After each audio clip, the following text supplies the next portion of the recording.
It's the Hoffman Show. We're on the Team 980. We're always live on the free Odyssey app. We are streaming live on YouTube at the Team 980.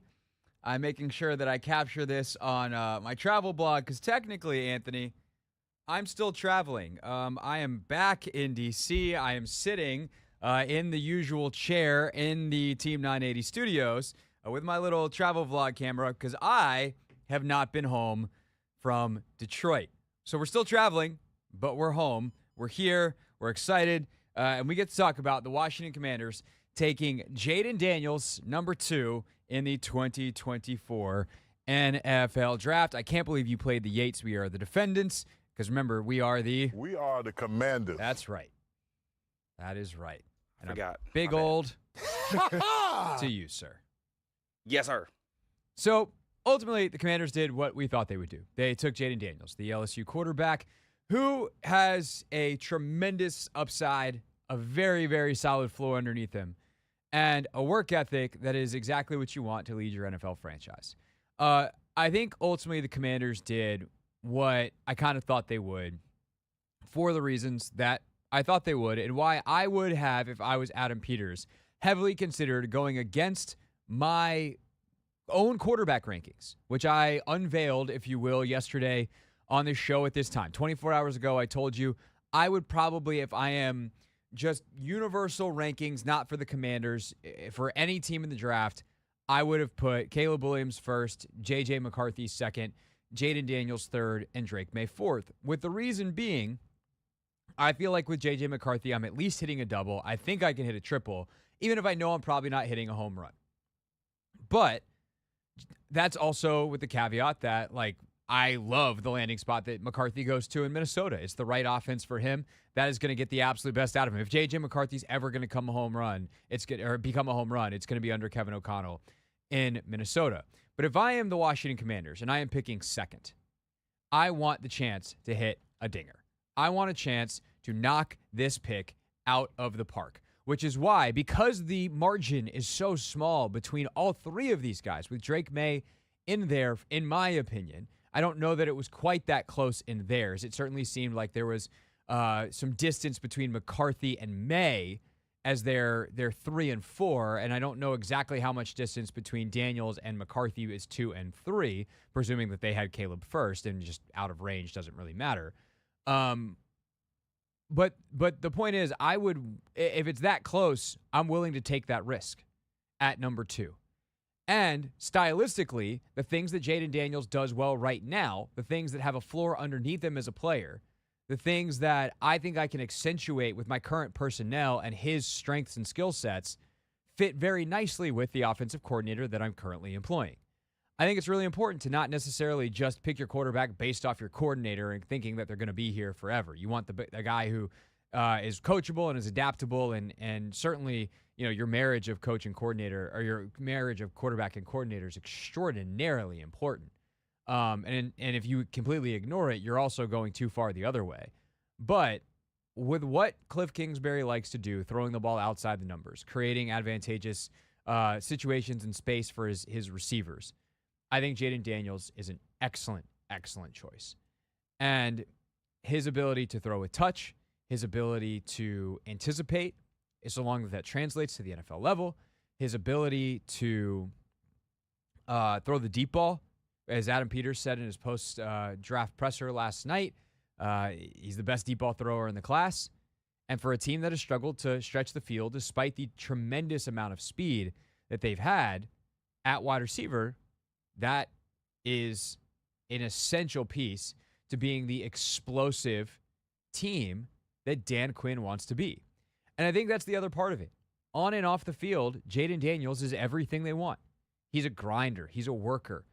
He is explosive. Like, those are some of the words that Dan Quinn used at his introductory press conference.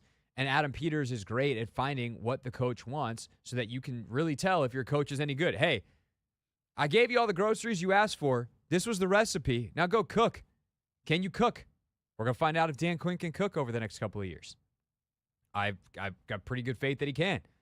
And he obviously cooked pretty well in Atlanta before some things went sour, if you will. Some of the ingredients spoiled.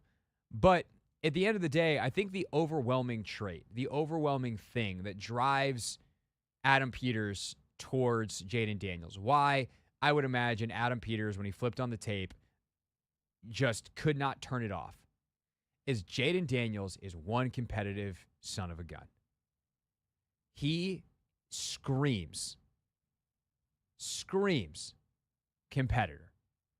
And I would always rather have to rein in that competitiveness in the form of, hey, dude, it's 2nd and 7 in the middle of the first quarter on our second drive of the game. There's no score. Don't try to jump over 3 linebackers. Just go down.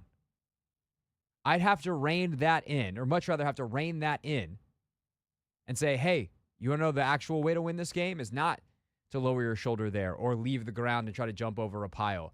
It's just to make sure that you're here, playing the next snap and the next quarter. And if we want to win a championship the next week, the next month, little bit now, discretion, better part of valor, for a lot more later. I'd have to teach him that, rather have to teach him that lesson, which he's already started to learn. Then have to be like, hey man, like we got to go. We got to pick this thing up. I don't feel you not only doing this for you, but I don't feel you elevating your teammates. I don't feel you setting the example. I don't feel you putting in the work. Because being the first guy in and the last guy out is this cliched thing that we talk about with players in general. But it's, even if it's cliche, it's a necessity at the quarterback position.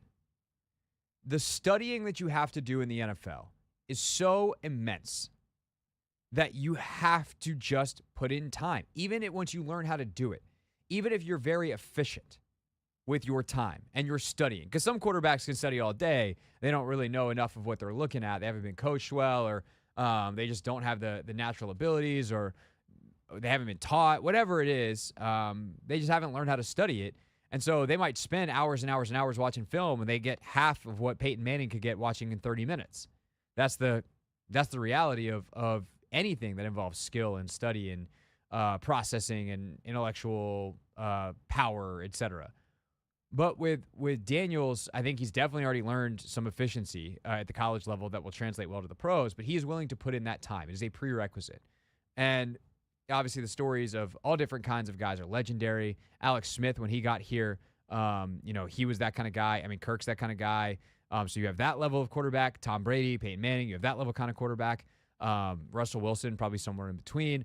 There's a great story of former Texas Rangers general manager Jayden Daniels when they acquired Russell Wilson. Because remember, Wilson, dual sport athlete, baseball player, messed around in some spring training stuff for the Rockies, the Rangers, the Yankees over the years.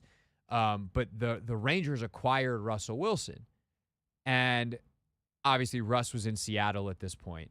This is probably second or third year in the league. And it was like maybe 8 a.m. Central Time. Maybe it was 7 a.m. Central Time. It would have been Central. The way I remember the story, it would have been about 7 a.m. Central Time. And Jayden Daniels called Russell Wilson and was expecting to leave a message being like, hey, it's Jayden Daniels from the Texas Rangers. We are really excited to have you. Required your rights. Love to talk to you when you get a chance. Thanks so much. Bye. And I think this was in the offseason. I don't think this was even like during the regular season. But this story was told to me or JD told this story in a press conference 10 years ago. So sorry, I'm a little foggy on the details. But point being, it was 5 a.m. Russell Wilson picked up. He was just like, hello. And John's like, hey, Russell, it's Jayden Daniels from the Texas Rangers. Because that's how that dude is wired. And that's part of why he's successful. And I know Russ is a different cat, but that is no matter who you are, no matter how you operate, no matter your personality, if you want to succeed as a quarterback in the NFL, you have to work like Jayden Daniels works. And I think it's been really interesting for me personally the last couple of weeks because I've had the chance to talk to a couple of different rookies across a couple of different sports. I had the chance to talk to Aaliyah Edwards, the Mystics, Hal Hirschfeld and Troy Bethune from the Washington Spirit, and then Jayden Daniels last night. I got him for 3.5 minutes or so after the pick in the midst of a million media interviews that he was doing. So I really appreciate Jayden for his time and the Commanders for giving me some time with Jayden in the middle of the circus that was the media area in Detroit. But in talking to, specifically Croy is the one that came to mind because a part of our conversation really stuck out last night as I was reflecting on my interview with Jayden. And Croy had multiple ACL tears in high school and then in college. And she just decided after her third one that that wasn't going to happen again to the best that she could possibly control. She was going to leave no stone unturned. And she became a professional in that moment where even though she wasn't getting paid yet, even though she wasn't in the NWSL, she wasn't at the highest level, to get where she wanted to go and to be who she wanted to be, she had to work like a pro, which meant never skipping prehab, never skipping recovery, taking care of her body from a nutrition standpoint, prioritizing sleep, doing all the things that pro athletes do. And she had to do that in college so that she didn't get hurt again. And she had a monster senior season, turned into the number 3 pick. She's having a monster rookie season so far. And I talked to Ashley Hatch earlier this week, a podcast that's available or a YouTube interview that's available either in our podcast feed or on YouTube if you want to check it out. But I talked to Ashley, who's a veteran, and was like, hey, what's it been like having these rookies around? And she's like, it's like they're pros. Like they're holding us accountable as the veterans because they work like pros. And in talking to Jayden Daniels last night, I was struck by him telling me, I found a routine that worked for me. And I get the sense his first 4 years as he was learning, he was playing, he was tinkering, like he would always work hard. But he didn't necessarily work smart because he didn't know how to, because that's what happens when you're young. It wasn't like he was working stupid. He just didn't understand what it meant to get the most out of the work that he was putting in because there's a trial and error with that. And last year, he figured it out. And the things that work for you in college on that level work in the NFL. Because once you learn how to learn, you're adaptable. And that's the bet that Adam Peters is making. Not just that Jayden Daniels can go start an NFL game tomorrow because he's 23 years old, he's got a little bit more experience and all those things, and his legs can get him out of some situations. But they're betting on the guy who learned how to learn. And now I'm excited to see what he can learn in the NFL, how he can apply it. And I think the Commanders made an excellent choice last night, who's the right guy to lead the Dan Quinn, Adam Peters era moving forward. Your thoughts now, 301-230-0980, 301-230-0980. Taking your calls for the rest of the hour on the Hoffman Show. We're on the Team 980 and always live on the free Odyssey app.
the Hoffman Show. We're on the Team 980. We're always live as well on the free Odyssey app, and we are streaming live on YouTube. Coming up a little bit later in the show, if you haven't heard yet, my one-on-one with Jayden Daniels from last night. We will play that for you if you want to go watch it now because you're impatient. I get it. That's fine. I won't hold it against you as long as you come back. And wherever you're watching or listening right now, you rejoin us live. You can, I mean, if you're unless you're driving in the car right now, if you're listening on the free Odyssey app or watching on YouTube, you can hit the pause button. It'll stop it for you, and then you can pop open another window, if you will, and then you can watch or listen to that interview. It's on our Instagram page. It's on my Instagram page. It's on my YouTube page and our YouTube page. It's everywhere. It's in. And actually, did we put that in the podcast feed for our show? I don't think we put it there, but it's in the Take Command feed. It's not in our feed yet. Yet. Yeah. Yet's an important term. But we will play for you later on the show, so you could also just stay right here. As we take your calls at 301-230-0980, 301-230-0980. Also, later on in the program, as we move towards night 2 of the NFL draft, every Commander's pick still, yes, right here on the Team 980. That wasn't a first-round deal. It's every pick all weekend long will be heard right here. We will take a look at what's left on the board and what the Commanders could do in round 2 and why they didn't trade back up into round 1 for a tackle. We'll get to all of that as we go. Welcome thoughts on that on the phones, but mostly right now, your thoughts. Now that the deed is done, Jayden Daniels is a Commander, and let's start off with Robert in Fairfax. Robert, thanks for calling. Get us started. You are on the Hoffman Show.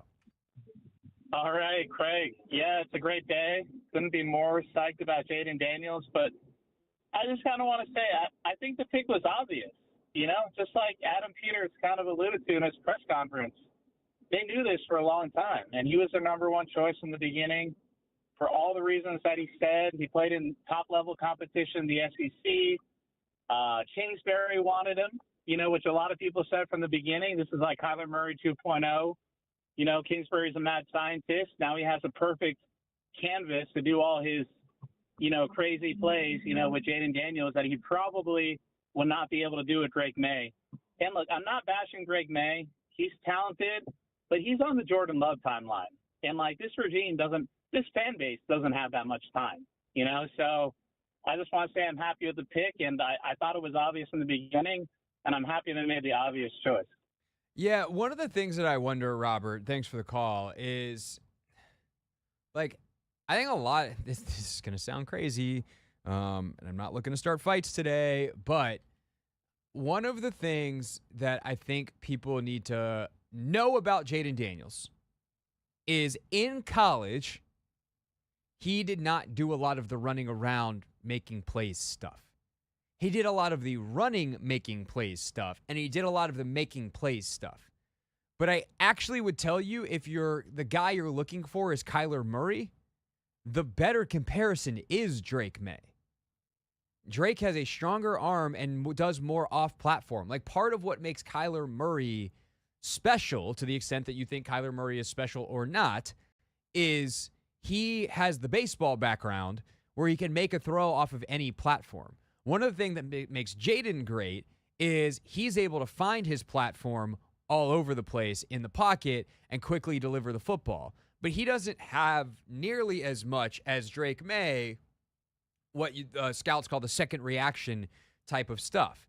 Now, with that said, this is the part that I don't know, because there is some of it. Can he? Because he's surely athletic enough. He's a phenomenal, he's got great feet. Quick, we know the sprint speed, all of that. But the ability to throw off of platform and be running one way, throw back across, like, he doesn't have the same arm strength as Mahomes, Kyler. Like, obviously there's a range here that I'm talking about, but he's not in this range of Mahomes, Kyler, Josh Allen, Drake May, Justin Herbert. Like, that's not who he is.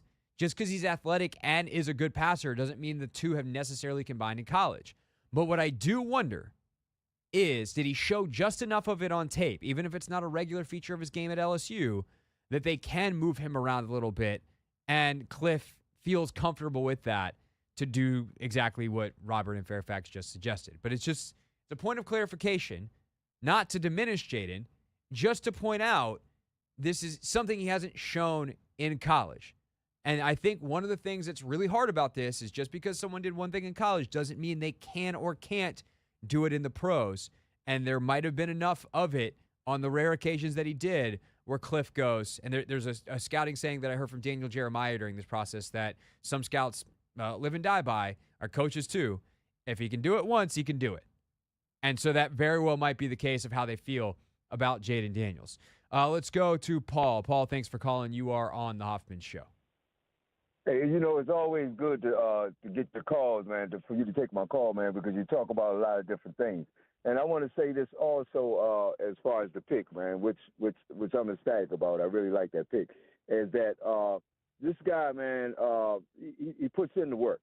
He puts in the work, and, they one of the guys, I think it was Russell, that was talking to John Beck earlier. Mm-hmm. And Beck was talking about, hey, man, he got to catch up with Jayden because Jayden want to work out tomorrow, And, the young guy is charismatic, and he does what he needs to be done. But I don't want to disrespect you, your show, or any of your callers. I want to say this. Drake May plays for the New England Patriots. Jayden Daniels plays for the Washington Commanders. Have a good day, sir. All right. Thanks, Paul. He sure does. Which, by the way, I'll say this, Ant, real quick. I know we're not going to go on. I'm not going to go on a Drake May or a New England Patriots related tangent. But I hate that for Drake May. Hey. He's got a great one to learn from in Jacoby. He does. By the way, can you imagine that call last night? Drake calls up Sam Howell. He's like, what's it like to learn from Brissett? Possibly. The old North Carolina pals. Yeah. Kind of whack. Jacoby's like, another one? Because remember where Jacoby went to school? Where did he go? NC State. Oh, wow. Dang. But, man, they got not a whole lot / next to nothing. And it might be a case where if I'm New England, like if I was Washington or New York or Minnesota, like I am starting Drake May within the first 6 weeks of the season. I may be sitting him to start, but I would have played him. If I'm New England with the lack of talent that I have up there, and by the way, I have maybe the best backup in the league in Brissett, I'd probably just play Jacoby the entire year. But not our circus. Not at all. Not our people to worry about. So Jayden Daniels, of course, is the Commanders. That's what we're worrying about today. Is the Commanders' pick. Your calls on Daniels to DC 301-230-0980. More of them next on the Hoffman Show.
It's the Hoffman Show. We're on the Team 980. We're always live as well on the free Odyssey app, streaming live on YouTube at the Team 980. Of course, if you missed any of our draft coverage last night, you missed a good one. Grant and Danny with the lead. I joined them. So many more did. Chris Russell had the late night shift.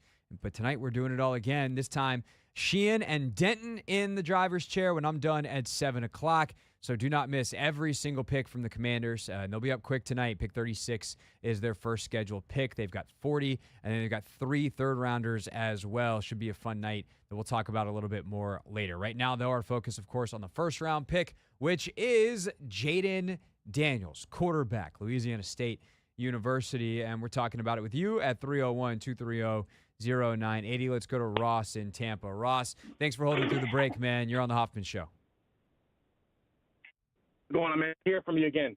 So I am in the same ballpark as you, except instead of having the hope for McCarthy, I wanted May, but it's not that I didn't want Daniels. You know what I'm saying? Right. Like the one thing that scared me off of Daniels, like there was a play against Ole Miss where he got smoked by a linebacker. He reminds me of like one of those like kids when you play neighborhood football who thinks he can run over everybody, and I'm just like, dude, I hope that they coach him out of that.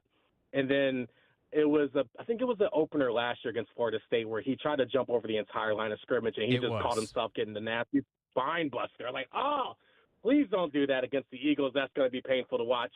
I know we're focusing on Jayden Daniels, and I'm telling you right now, I am extremely happy to hear that he's going to be our QB1 in the future. Just I try to educate myself on the person and not just the player. So what I mean by that, you know, I try to, like, look up their interviews. How do they respond to the media and how do they act? You know what I'm saying? The character is everything.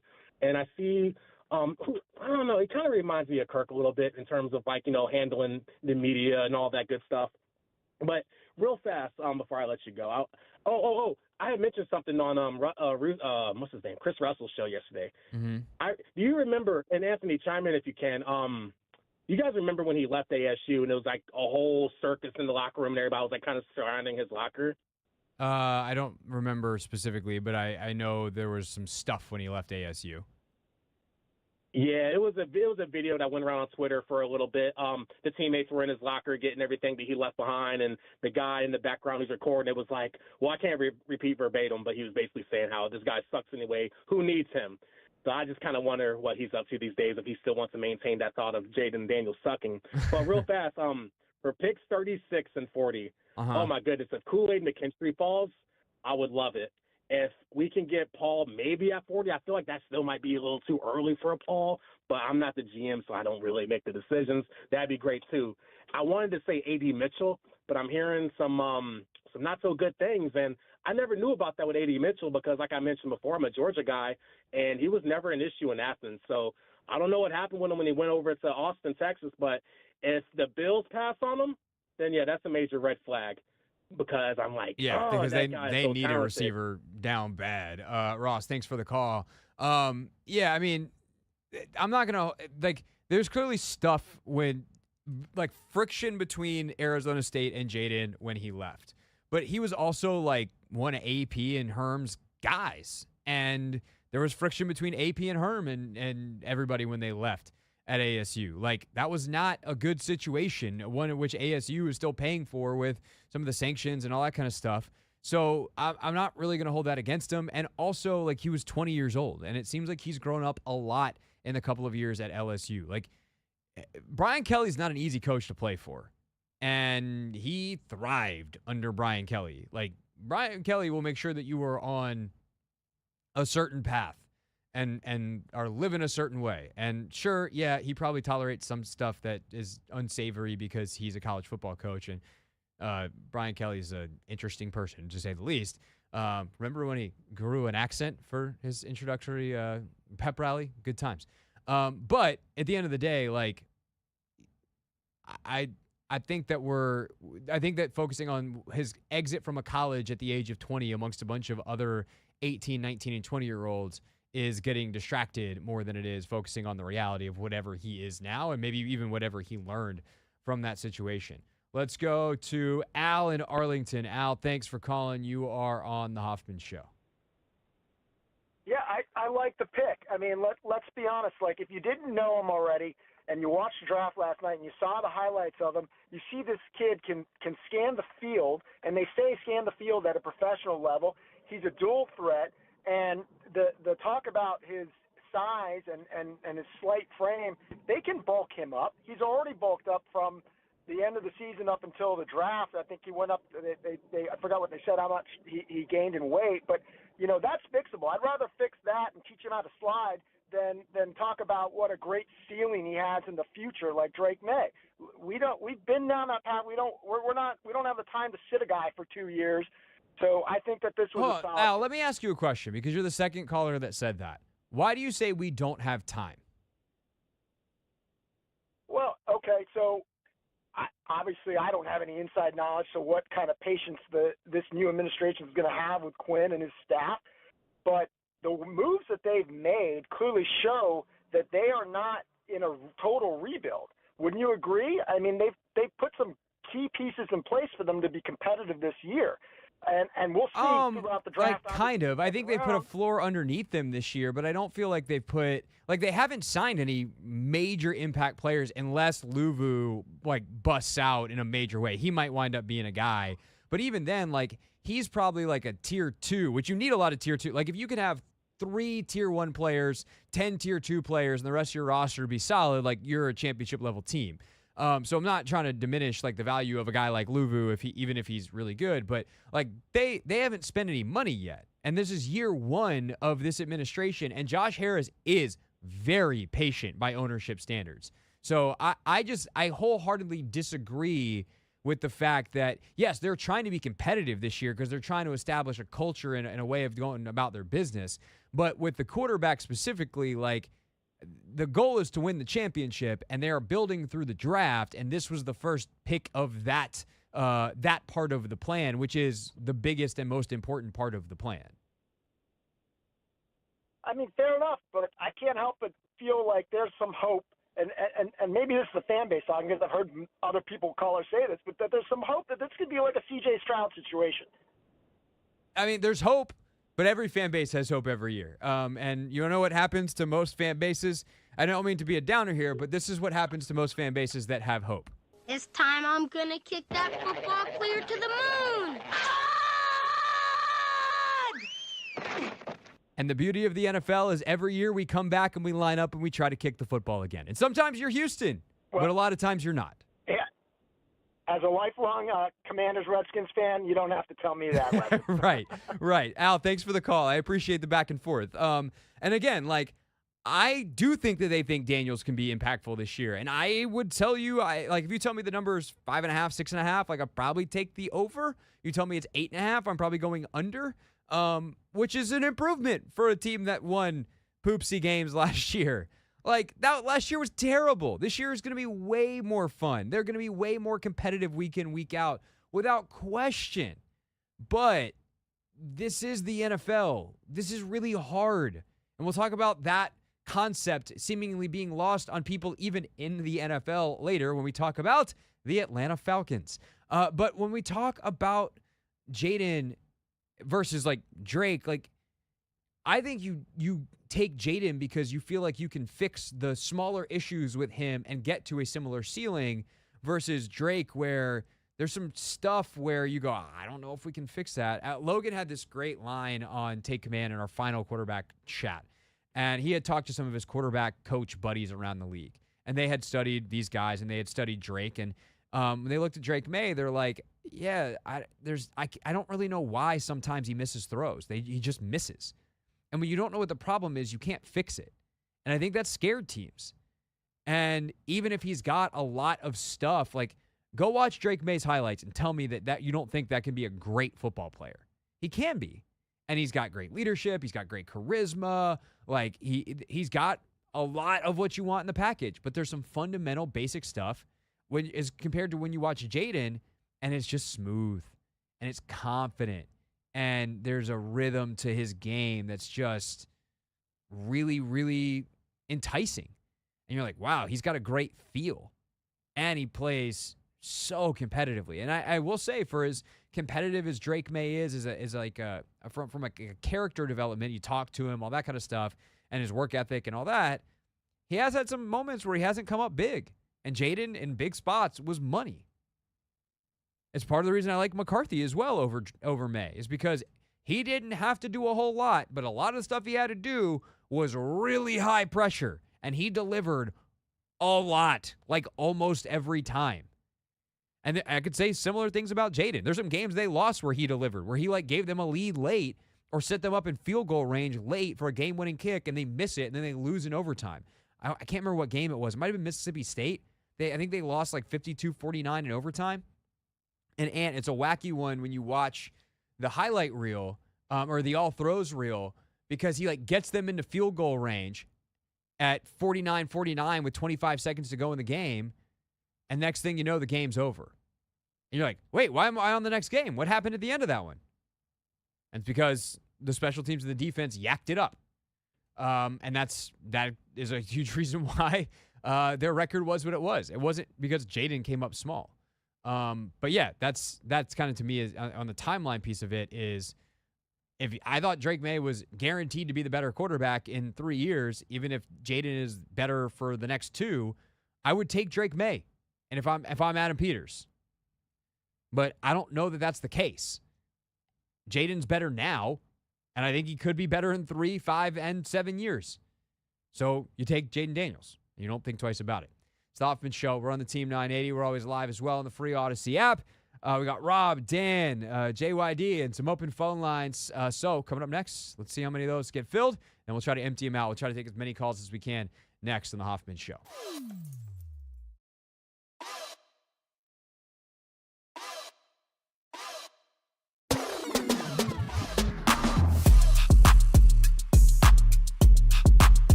It's the Hoffman Show. We're on the Team 980, always live as well on the free Odyssey app. We'll turn our attention to the second round at 5 o'clock. Thanks to the eyes of Logan Paulsen. He'll join us for a quick second round preview tonight. Of course, second and third rounds. I should say second and third round preview, really, with Logan. Day 2 tonight on the Team 980. Kevin Sheehan and Denton Day anchor our coverage. Every pick of the Commanders draft is right here on the Team 980. More of your calls now, 301-230-0980. Let's go to, let's see who's been on. Hold in. Let's go to Rob. Rob, thanks for calling. You're on the Hoffman Show. How's it going, Craig? It's going well, Rob. Just trucking along, man. 4.5 hours of sleep. It's draft day, whatever. Well, we got to do what we got to do. It's an exciting time in the city. Yeah, that's what I'm talking about. What you got for me? I'm very excited about the Jayden Daniels pick. That's the guy I wanted the whole time. You know, no disrespect to Drake May or J.J. McCarthy. I don't think they on his level. Nowhere near. So I think that this new regime, if we can keep him healthy, and keep all the side distractions, I think we can make the road.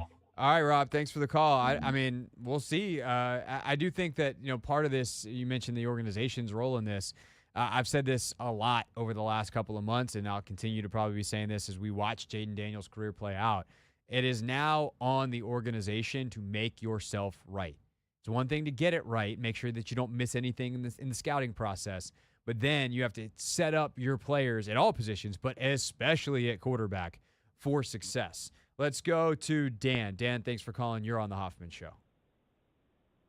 Good afternoon. Thanks for taking my call, and you just made my exact point. The big mystery in this whole thing is, can the coaching staff get a mojo together as a staff and make these players better?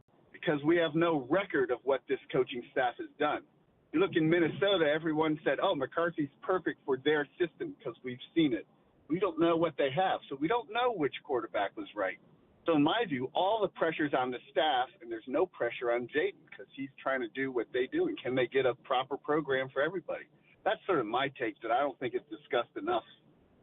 Yeah, no, I think it probably isn't discussed enough, Dan. I mean, obviously, we are going to spend a lot of time now that we know who the player is discussing this. I think that's kind of the post-draft conversation, but that's why I've tried to mention it throughout the process, that ultimately, you know, there's no better example of this in recent memory, if ever, than Puka Nacua.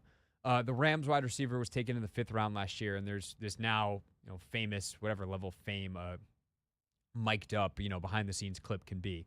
But NFL Films, you know, watching the Rams draft party last year, and they're talking about Nacua, and Les Snead's like, well, like his time wasn't very good, but his GPS data was good, and he turns to Sean McVay, and he's like, you feel like you have a good feel on how to use this kid. And Sean's like, I know exactly what to do with him. Sure did. Sets rookie records for yardage, nearly 1,500 yards, receptions, scores a bunch of touchdowns, and is a top 10 receiver in football last year as a rookie, 5th-round pick, because they knew exactly what to do with him. And so now it's on Cliff Kingsbury and you know, Brian Johnson and Anthony Lynn and Dan Quinn to create an environment and a schematic, you know, and a scheme to make themselves right. But I do want to say, to push back slightly on Dan, it is on Jayden. There is pressure on Jayden. You're a professional quarterback. That comes with pressure. And multiple sides can screw things up. We don't have to go very far to figure that out. All we got to do is rewind the clock 12 years. Like, it is Robert Griffin's fault that Robert Griffin's career didn't work out. It's also Kyle Shanahan and Mike Shanahan's fault that things went sideways. It's also Dan Snyder's fault. Like, they all did not do their part. There's no one in that equation that goes, I did everything right. It's his fault. It's like, I could have done better. I could have done better. And I could have done better. And one of those eyes is on a boat somewhere with $6 billion. Actually, not that much because he owed a lot of debt. Whatever. Let's go to the Junkyard Dog. JYD, what's up? You're on the Hoffman Show. Hey, how you doing? I'm good. Well, the pick is all right, but the point is that they got to go out there and get the guys some help. If they think that this offensive line is the line to beat or whatever, I just don't see it. and of course, they need tonight. They need to go out there and get him some receivers, at least one receiver, one more receiver or whatever. And also, I don't understand how a guy can go to LSU, go to Arizona, go to LSU, and go to these schools and whatever, and when they get on TV, they have no speaking skills at all. I listened to his press conference today, and he stand up there like a little mouse, like he's afraid to talk. He's not like a overwhelming verbose guy. This is not his personality. He's also 23 years old. Like, he's a kid. Look, listen, I understand where you come, but at 23. He's 24, going on 24 years old. Come on, he ain't no baby. He's not a baby, but like he's a grown man. If he's grown enough to accept millions of dollars. Yes, because every job that gives you millions of dollars requires great public speaking skills. And this is what he does not have, and he needs to get that was me being facetious. It does not require great public speaking skills. It's something that would behoove him to improve at, sure, because he's going to have to talk every week. But there's no job requirement for him to be an amazing public speaker. He is also. Hold on, I'm gonna finish. I'm gonna finish. I have no argument with you. I'm gonna put you on hold because I said I'm gonna finish, and it's my show, and I can do that. Also, being at the draft and understanding the timeline of what has happened here, there's an incredibly human toll to all of this. The draft is an insane process, okay? He got drafted at about 8:40 last night. I didn't get to talk to him about 9:40. You know what he did between the time he got drafted and talked to me? Nothing but talk. He did a Zoom with the local reporters back in Ashburn. He did a press conference. He did about 6 or 7 other one-on-one interviews. He had at least one more after me. And then I think he did other stuff last night before finally getting to enjoy his night a little bit. And then he woke up this morning, got on a plane, and went to a press conference. He's probably exhausted, okay? And as someone who is currently from the NFL draft running on 4.5 hours sleep and has to talk for 3 hours, let me tell you, this probably is not going to be the best work that I've ever done in my entire life today.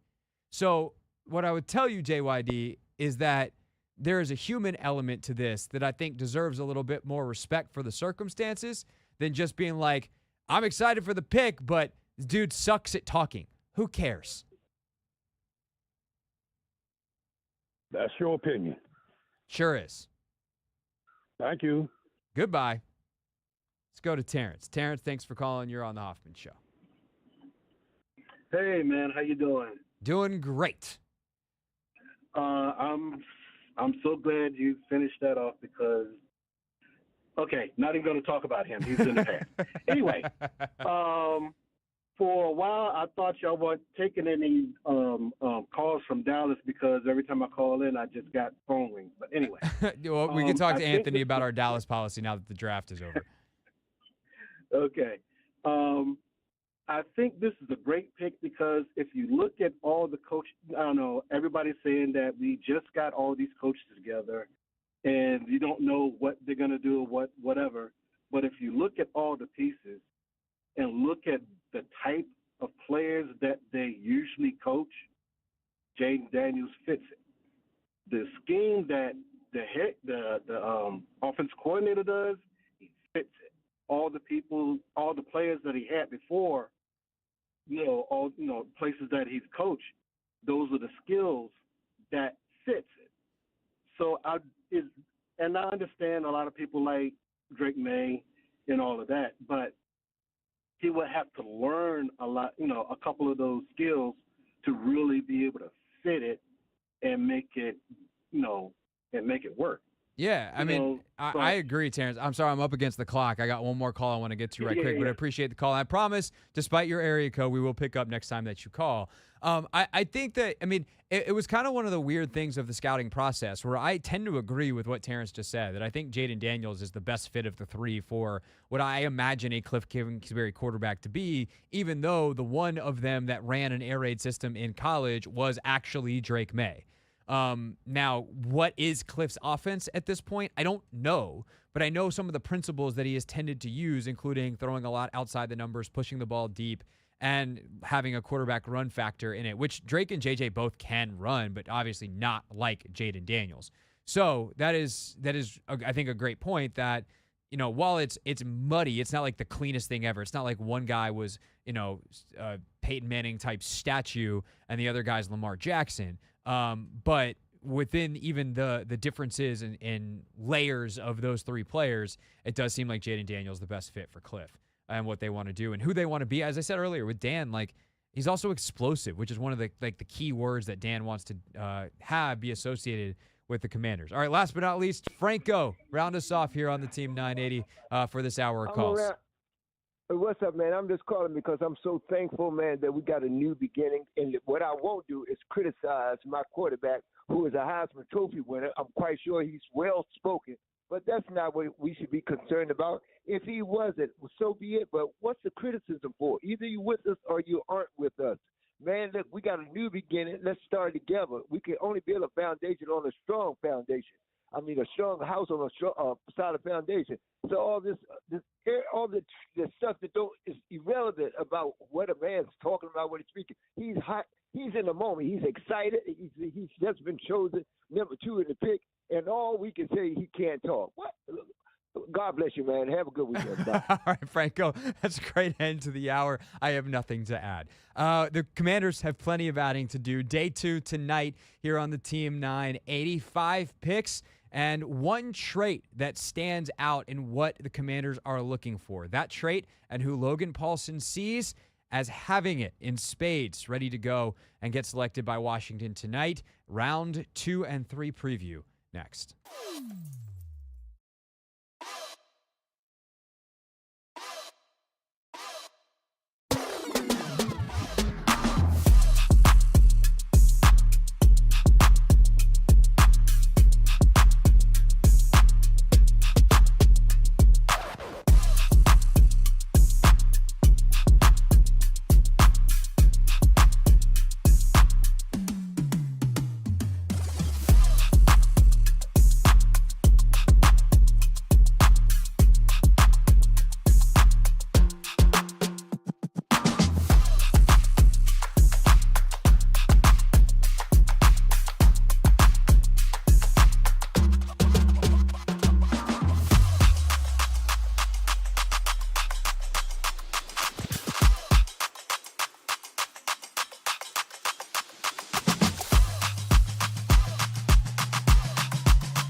It's the Hoffman Show. We are on the Team 980. We are always live as well on the free Odyssey app, and we are streaming live on YouTube at the Team 980. I had seen a rumor that there was a trade that had happened, not involving the Commanders.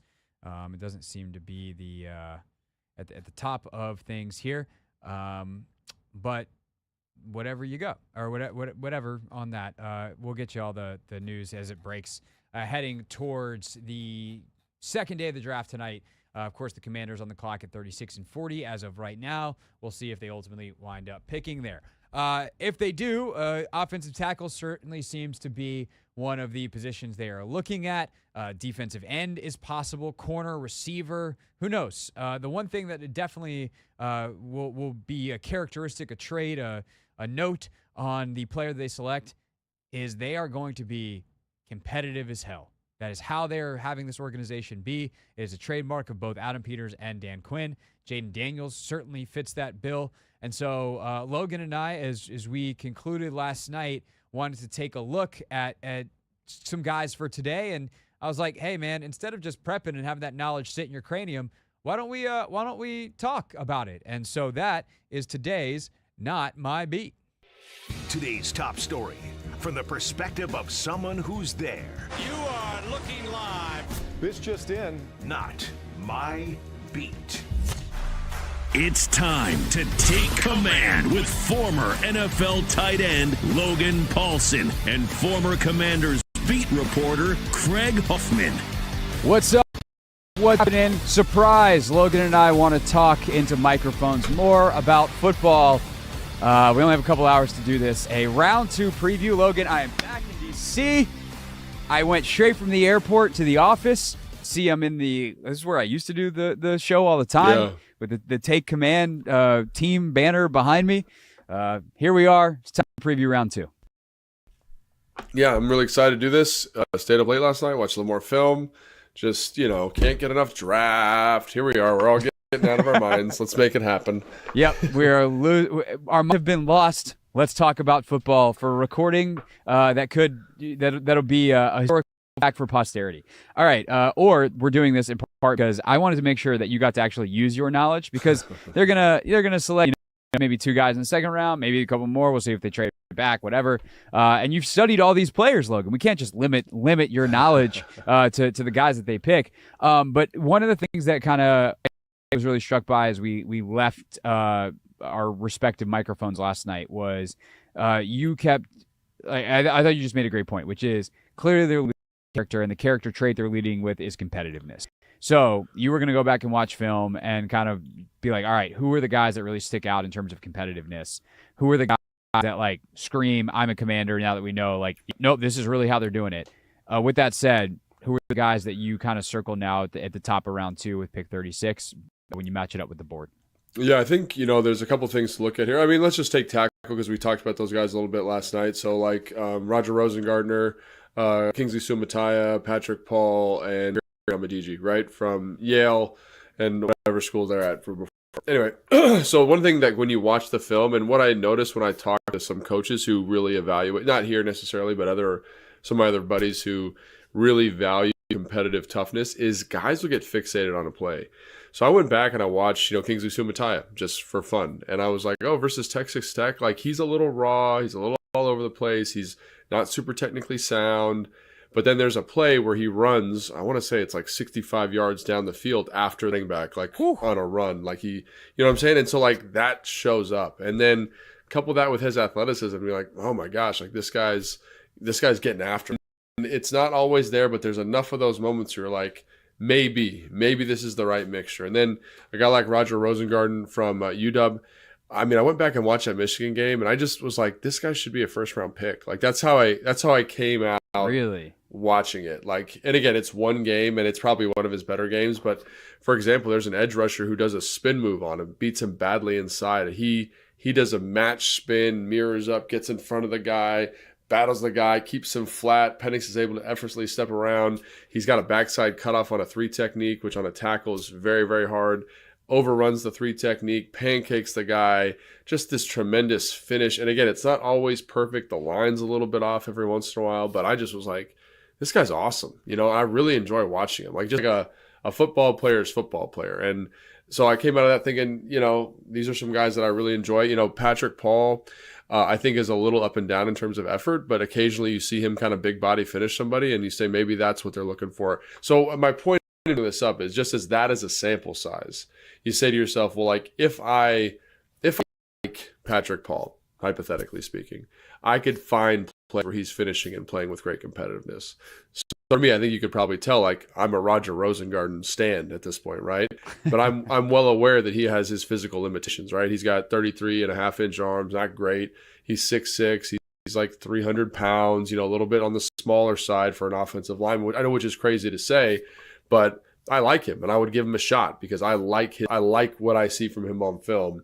But again, if you wanted to, I don't know, go Kingsley Suamataia because you just wanted the highest possible ceiling of an athlete at this point at that position, I think you could justify that too with some pretty awesome toughness plays on his film. So I guess my question would be, / my theory of the case would be, competitiveness is not about doing it sometimes. Like what I'm looking for is someone who does it all the time, who like has trouble turning it off. Like the thing with Jayden Daniels is it's like, dude, sometimes you need to live to see the next down. Yeah. Discretion needs to be the better player. Quit taking these gigantic hits. And that's like part of the reason you love Jayden Daniels and the character, because you're like, look, we can tell him to slide a little bit, tell him to get down more.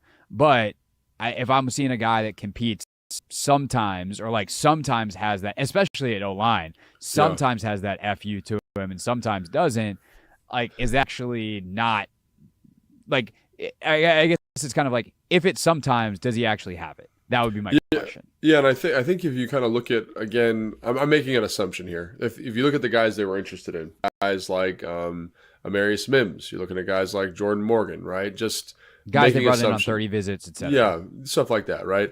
Those guys aren't always super competitive and super tough. But I think what you look at is like these guys are young guys that have flashed it enough, and you say this can be our standard for them. Like they're good guys. They have athletic baseline to get it done. Does that make sense? They have the athletic floor to get it done. And so I think of those other guys, like that's what's great about those other 3 guys, the Patrick Pauls, the Kingsley Suamatias, and the Roger Rosengartner. It's really just, I guess my point is it's all there for them if you're kind of using those other 2 guys as models, right? They're good football players. There's some technical deficiencies, but you see enough of that kind of those athletic traits where you say, if we like this guy and we get him in the right culture, he could be pretty special for us. For sure. Question, I would agree with what you said, right? Because if I'm Roger Rosen, I have to compete like that every play because I have limitations. Right. And if you are, as gifted as Amarius Mims or Patrick Paul, like obviously was there, but like if you're one of those guys, but like Paul's playing at Houston as opposed to Mims in the SEC, I can get away with not having the nasty streak on every snap because I'm actually that good. But in the end, if that's needed and the maturity to coach that up, it can be coached up. You have the maturity. I think that's absolutely something that, if as long as you see it some, that's going to be enough. And that's the judgment that Adam Peters is going to make is, do I want the guy that I have to a little bit and trust that he will mature? And then what do I think of in the personality and the character, if you will, to use a very catch-all term that gets thrown around in the scouting community, versus do I want the guy who I know is going to give it to me, but he might give it to me sometimes and it still might not be good enough. And that's, I think, the question there. If they're all on the board at 36 still, is there like, and thus you are like, we could wait till 42. Is there another player that has dropped that you would be like, they got to go get the top guys kind of on the consensus board, or Cooper DeJean, McKinstry, Ladd McConkey, which are all positions that they're looking at. Keon Coleman is pretty boards. Would you take any of those guys over the tackles at 36? Or are you like, nope, we're going to tackle first, and then we'll see what happens at 40, whether one of those guys falls too, or we may be back from 40 and picking up an extra pick? I think this honestly becomes kind of like the dilemma with offensive linemen at 36, just pick the guy you want and then walk away. You know what I mean? Just make sure you get the guy you have the highest grade on. But to your question, I think when I look at guys that I just couldn't shut off the film, quite honestly, Ladd McConkey is a guy that could not shut off his film. Like, he runs routes, trying to score every time he touches the ball. The only thing that gives me a little bit pause, like Ricky gets drafted by San Francisco. Yeah, you him, and then Kyle took him. I wonder why. Yeah, I mean, that is a Kyle receiver, like to a T. And I think it's probably between him and Ladd there. I think the thing about Ricky is just a little bit bigger. Kind of can play that inside-outside role for you to really. And so the one thing about Ladd, I do think he's a true slot at the next level. So if you're okay with that and you're okay with having a huge body kind of receiving presence, in terms of compete and toughness and character, playing through injuries, like, that guy screams Commanders to me. Now, is the value for them at this pick? Is that the direction they want to go? Again, I go back to the receivers, and there's just so many makers. They all have their deficiencies. Malachi Corley's a guy that's name gets thrown around quite a bit. Javon Baker, I love his film. Devon, maybe not the best hands in the world, but in terms of explosive vertical, that guy's special. And so, like, maybe they say we're looking for something different at the position for a bigger guy. Johnny Wilson, another guy for the state that sticks out to me. The Keon Coleman thing, and I'm kind of landing on Keon Coleman. I think he's the alpha mentality to be a one. I just wonder about his route running technical nuance to get that done. So if you're looking for that competitive drive, it's there, but maybe not packaged in the right way, I guess. How we talked about how Kingsley Suamataia has this tremendous ceiling, this tremendous athletic upside.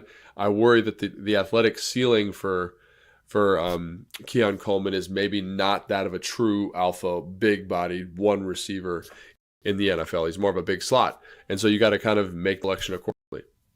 Yeah. I think for me, I would also just take the tackle that I want at 36 and then figure it out at 40. Because I think there are so many guys that if someone wants to come up, I'm okay going back 5, maybe even 10 picks, because there are guys that I would circle and be like, I think that guy's probably still around. And this is the hard part. Like, once you get to day 2, especially outside the first 40 picks, like, it's a free for all. You could have a fifth on to come off the board, and you're like, sweet, that guy, weren't going to consider that guy till halfway through tomorrow. But you're also going to have guys that you think, oh yeah, we're on this guy, and they get swept up ahead. But I mean, Corley's definitely a guy that, because he's that hybrid, like body, like receiver, running back body type that I think is becoming in vogue. Deebo Samuel being the ultimate model, but as we've talked about with multiple, most recently Charles Davis, and I talked about this with Beach actually yesterday. He's your kickoff returner, and that matters all of a sudden. So, like, I think he's an interesting guy. Corner out of Rutgers, TJ Tampa, corner out of Iowa State. Like, there's enough guys that if I can get an extra pick somehow.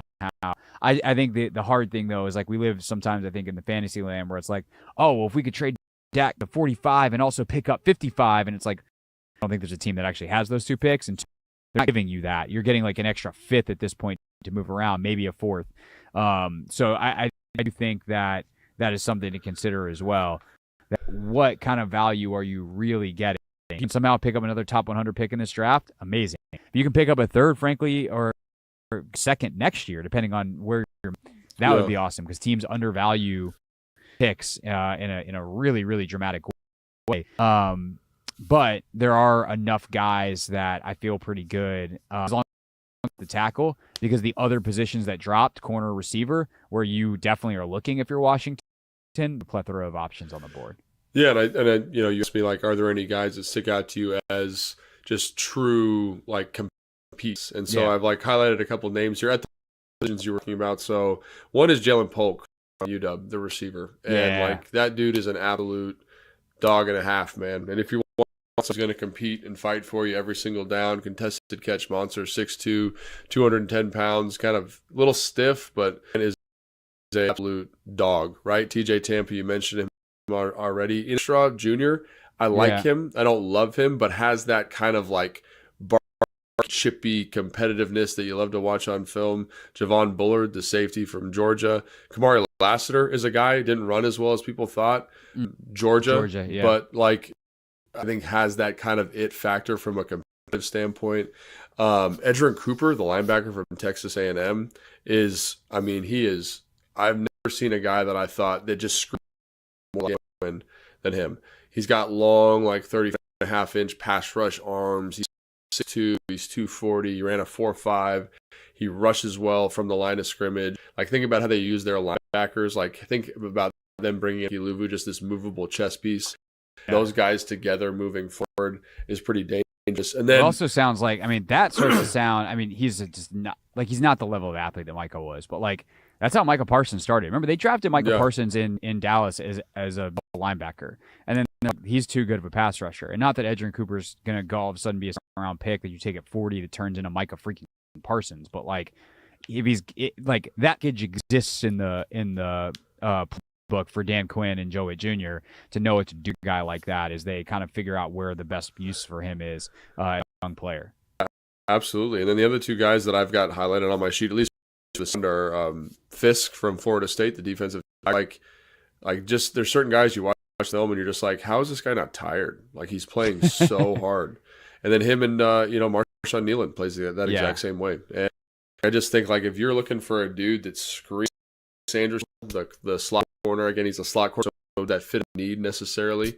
But man, like, those guys are absolute maniacs. And I say, like, and that's a cool thing when you turn on the film and you're just like, those are 10 guys I just mentioned that you're like, compete at the highest level. So I think that's the other fun thing about going through this last night and going through a little bit this morning is just seeing how many, like, really solid football players there are.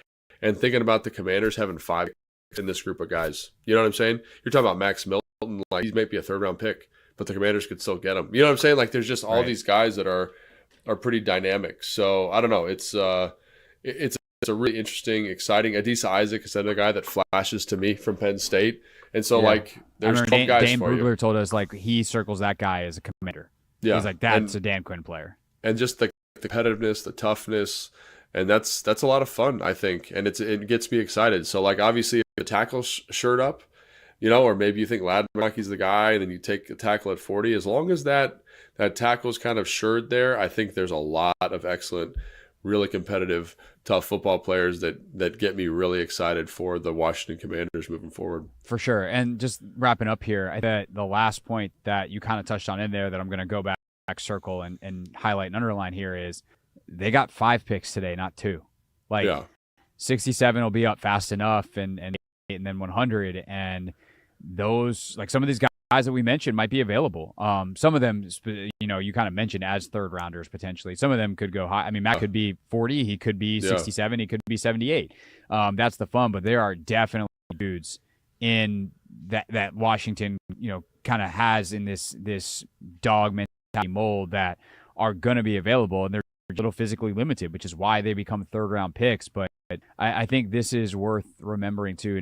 This conversation, live on air with Russell, is while getting to and getting the quarterback important is really important for Adam Peters, and probably is the thing he's going to be judged by ultimately in the end, which hopefully is, a decade from now, because Jayden Daniels was awesome and this was the start of something, right? He has made his money as a manager, assistant general manager, as a scout, whatever, in these middle and late rounds, like getting the Fred Warner world, finding these guys, even late first, right? They never had high first once they got rolling there in San Francisco, and you got Ayuk. So his ability to know what he's looking for and find it, and then work to be like, hey, I got you what you're looking for. Go use it like you said you would, and that got me good. That is what could, I don't want to. Well, it's what's going to make Adam Peters like a no name as a legend of a drafter here within the scouting community. It is the kind of thing that also provides you insurance. And this is why they had so much success in San Francisco, despite the fact that they missed on Trey Lance.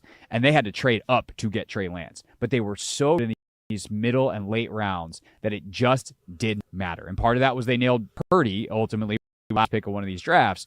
But guys like Warner have really carried them. And so, if I'm Josh Harris and I'm like going to Adam Peters tonight, hey, man, good luck. Go get him. Do the thing you did in San Francisco, and we're going to be just fine. Yeah. No, I think that's exactly right. And I think, and you guys go back to the tenants, man, like those guys that they've identified that Dan talks about in his presser that kind of echoes, or I don't know who's that is, Right. but they're both talking about it. I think one of the fun things about watching film of the top 100 guys in this draft, they're all good, right? But the thing that kind of gives you most confidence that they're going to be good pros is the stuff that they talk about with Jayden. It's not the stuff on the field; it's how he preps off the field, how he competes, all this other stuff, and it's the same with this next group of guys, right? And there's certain positions where it's where maybe the preparation isn't as important, but you need dudes who are competitive sons of guns, and they want a competitive culture, and you do that by bringing in competitive people. So I think that's something that I again, you're talking about like that when you look at the guys like the George Kittles, the Warners, all these guys when I was in San Francisco, they are hyper competitive in every situation, and they have an opportunity to do that same thing here, which is pretty awesome. So no doubt. So here's how I'm going to pod. I'm not going to tell you when the next podcast. I don't know. Logan and I might just decide, hey, we're going to do one tonight after the second and third round. Probably not tonight. Maybe tomorrow morning. I think that's a much safer bet. But we might just decide to wait till this thing is over and do a big old recap on Sunday that you'll either get or Monday. So you're like, Craig, that's not very helpful. Here's what the helpful part. Subscribe command. Then, as soon as it's available, ta-da, it's in your podcast feed. That's how that works. So go to your favorite podcast app, hit the follow if you're in Spotify, subscribe if you're in Apple Podcasts, whatever the button is that gets new episodes to your phone as soon as possible in your favorite app. But that is it. That is all for this edition of Take Command. Thanks so much for watching and listening, and we will see you with a recap of some sort after more decisions have been made. Watching this clip of Take Command, which has a brand new home. That's right. You can watch on YouTube at the Team 980. You can also listen to full episodes in Audio, which is now enabled with Apple CarPlay. So we'll just, follow you around.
It's the Hoffman Show. We are live on the Team 980, always live as well on the free Odyssey app, and we haven't been home from Detroit yet.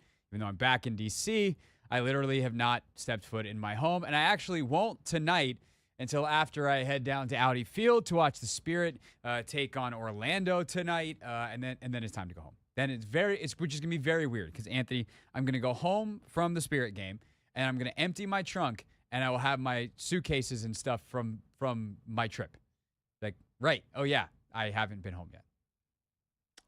Sometimes you have those days, sometimes you have those trips, and I promise you, when you get home, it's going to be such a nice breath of fresh air. I'm just going to be able to relax, hit the bed, yes, take a snooze, charge up. Of course, I'll be following the draft tonight while I'm there. A little sneak peek at the phone as the Commanders pick and potentially trade around. But certainly going to be a lot of fun to watch tonight, and then tomorrow, day 3, big day for the Commanders as well. Round 4, there's definitely some good players that are going to be available. 5, 6, this draft gets a little bit thinner, but, all it takes is you being right. You got to find the right ones if you are Adam Peters. They certainly think that they found the right one in Jayden Daniels. I will tell you, we're going to play my one-on-one because I was indeed in Detroit. Did get to talk to Daniels in person last night in about 30 seconds here. While that is playing, you can take out your phone and call us and let us know what you think of Daniels as the pick, 301-230-0980. And also, we can start to look ahead as we now reach our halfway point on this radio program. What do you want to see them do tonight at 36, 40, 67, 78, 100? What are your musts tonight for Adam Peters and company? But right now, one-on-one with new Commanders quarterback, Jayden Daniels. With Jayden Daniels on draft night. Jayden, congratulations. I can't say welcome to DC yet because we're still here in Detroit, but I just want to kind of dive right in with you and how you were able to improve so much last year. We've read about this virtual reality stuff. We've read about your work ethic. Let's start with the work ethic. Where does that come from? Where does that drive come from for you? It came from my parents. They're hard workers. They instilled that in me and my sister at a young age, so it comes from them. It's one thing to work hard. It's another thing to work smart and have it actually pay off in the way it did for you. How were you able to find the things that worked for you in this final year at LSU? I was able to find a consistent routine. It started clicking. Everything started to slow down even more. And, I challenged myself. So, I wanted to be great. I want to have a great final year of college. I want to make this different, and that's what I did. How much of that was geared towards what you were doing at LSU versus the eye on tonight? And ultimately, you didn't know what it would look like, but what turned out to be being the number 2 pick in the draft? Yeah, there's always goals for me. Be a first-round pick. Send high expectations for myself because I know if I put in the work in, I know if I follow God, kept it first, I'll be in this position. How did Herm Edwards and Antonio Pierce help shape your journey and kind of maybe professionalize you, if we can use that word, early in your college career to make you understand what it would take to get to this level? They taught me the game. Obviously, both of us played. Coach Mark Lewis was there too, head coaches. All 3 of them are, AP's a head coach, 2 former head coaches. So they taught me the game. They taught me how to be a pro and how to take care of business early on. And then obviously you got Malik. As we stand here now, he's been drafted. We expect Ryan to.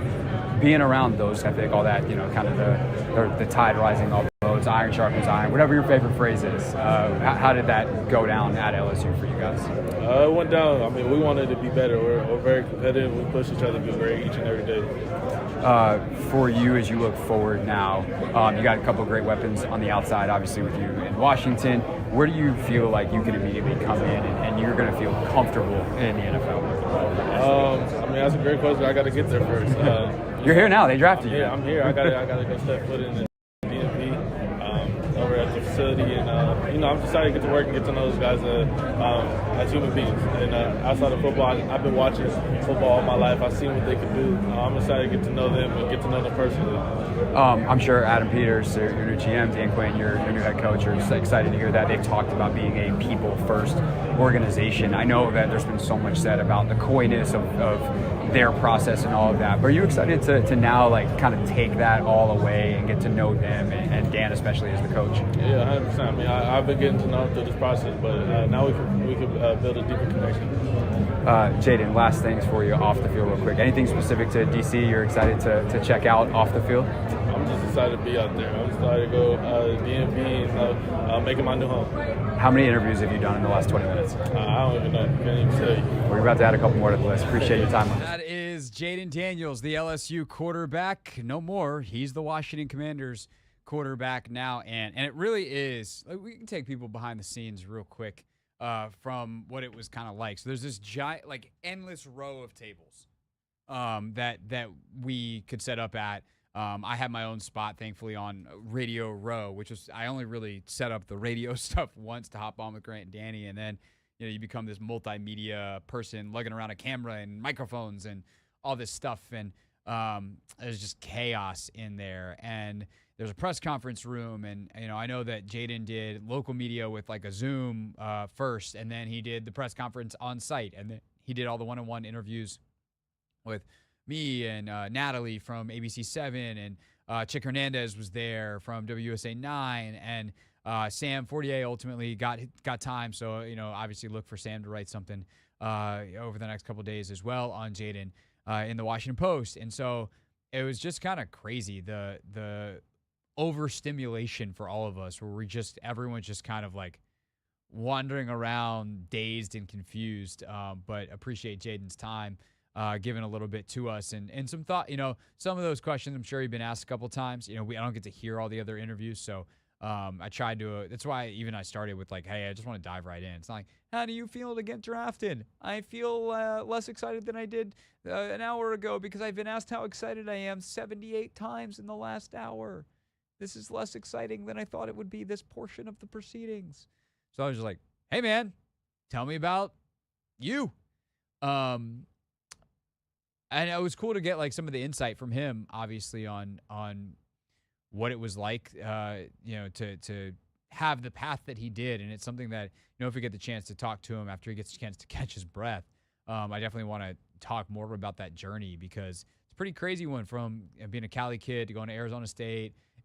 It's this, moonshot rising program that turns out to be kind of a shooting star that fizzles out real quick, and he leaves. He goes to LSU. He's surrounded by this incredible talent. He gets coached really hard by Brian Kelly, and it turns into what he is now. And he figured something out. And as I said off the top of the show, and I think the reason that Adam Peters bets on Jayden Daniels is because it seems like he learned how to learn. And if you've learned how to learn, then you can learn new stuff too. And he's going to have to learn in the NFL, because that's how the NFL works. It's new. Every single rookie has to go through that process. But it's, I think, a really exciting time for him, obviously, and obviously an exciting time for the Commanders. Yeah, I definitely felt, his eagerness to, get his head into the playbook, meet his teammates, really, what's next for him in terms of, being a professional. I feel like, this entire draft process is definitely long, not only for us, but also for them, as they have to endure it. But I just think he's ready, to get back to, work, tossing the pigskin, and then, seeing what he can bring to the Washington Commanders. But all in all, I think just with the entire, picking of him, I think Adam Peters and company, they went out and got a guy who they felt as though was, as personable as, Jayden's shown us so far.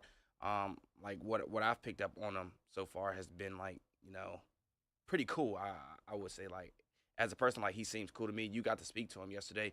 He seemed pretty cool to you as well. So yeah, I don't know. I'm excited for, what's next. It is pretty wild, I will say, to be up and close to that much money in a suit and jewelry and the whole deal. The sunglasses. 2 pick, man. Yeah, I mean, look, the thing is, like, these guys are millionaires coming in now. Like, they used to be millionaires coming in because their agents would front them money, being like, yo, when you get your contract, you owe me the first little bit back. Yeah. Now, like, Jayden Daniels probably made a couple $1 million in college. Like, plus whatever endorsement deals he's already signed, plus whatever, and like endorsement deals in college, plus endorsement deals he signed because he was going to be the number 2 pick. And now, obviously, he can advance whatever he wants because he knows the exact number he's getting the next bunch of years, barring him breaching his contract. And so, yeah, that was a nice-ass suit. That was some icy jewelry that he had on. What shoes did he have on? Oh, he had some Dior's. He had on some Dior's. Did he? Okay, I didn't even check. He had on some Dior's. That's a bad miss by me. Yeah. Because they did early on ESPN Get Up, they had all the top draft picks. His was nice, down bro. their little wardrobe, and I'm like, man, they are dripped out, big chains, big wrist watches, and all types of stuff. You know the other thing that I was reminded of, Ant, being right next to him, up close to him? He's tall. Real tall. Real tall. And I definitely felt like he's bigger than me because, okay, fine, whatever. Like, and again, as I often have to remind people, because a lot of times people see me next to Logan, and Logan's a giant. Yeah. I am not a small human. How tall are you? I'm 6 foot, and not like a DC 6 foot. I'm actually, like, a doctor has told me I'm 6 feet tall. Yeah, I believe you. But he's a legit 6'4". That's because we talk about like how thin he is, and like he's not thick. Yeah. But he is tall. And so it's funny because, some people would be like, oh, well, like the stuff that Kyler did in Arizona is what Cliff wants to do. I'm like, they're different stylistically. And some of the accommodations you had to give Kyler because he couldn't see anything because he's 5'9", maybe. You don't got to worry about Jayden Daniels. Yep.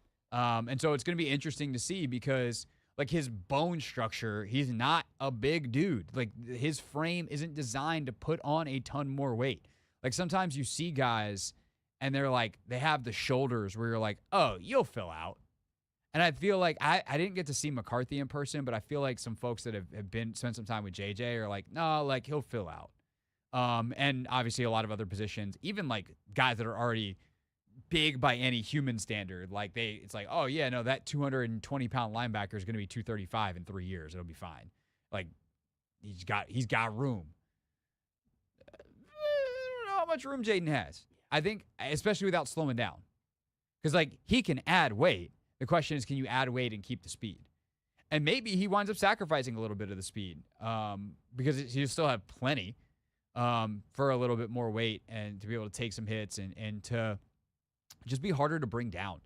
But the height thing, you talk about the size of a quarterback, like height does matter. Clear vision, easier to see, both in the pocket and on the move. He sure got that. Yeah, and I think that's sort of kind of what we've seen from Lamar to an extent. Like, I feel like early in Lamar's career, 2019, when he won the MVP, he was running up a storm. And I think the last couple of years, he's gotten banged up, injured, and things of that nature. So he hasn't been as quick to run, and he's also put on a low weight. And I think that's part of the reason why he's looking to more so be a pocket passer. It's just eventually you got to win from there in the league. Yeah. Yep. I mean, Lamar's now listed at 6'2", 215. Whatever that's worth. It's the Hoffman Show. We're on the Team 980. We're always live as well on the free Odyssey app. When we get back, we can take some of your phone calls at 301-230-0980. Also hear from Adam Peters, the Commanders general manager, spoke last night. More calls in the 6 o'clock hour as well. And at 6 o'clock, we check in with a colleague of ours in Atlanta to ask what the hell is going on in Atlanta. Also, and I want to, before the end of the night, day one winners and losers, which I kind of hate because we won't really know for years from now, but I feel strongly enough that I've got some that I want to give. All that still to come. Back half of the Hoffman Show here on the Team 980.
Day 2 of the NFL Draft on the Team 980 begins tonight at 7 p.m.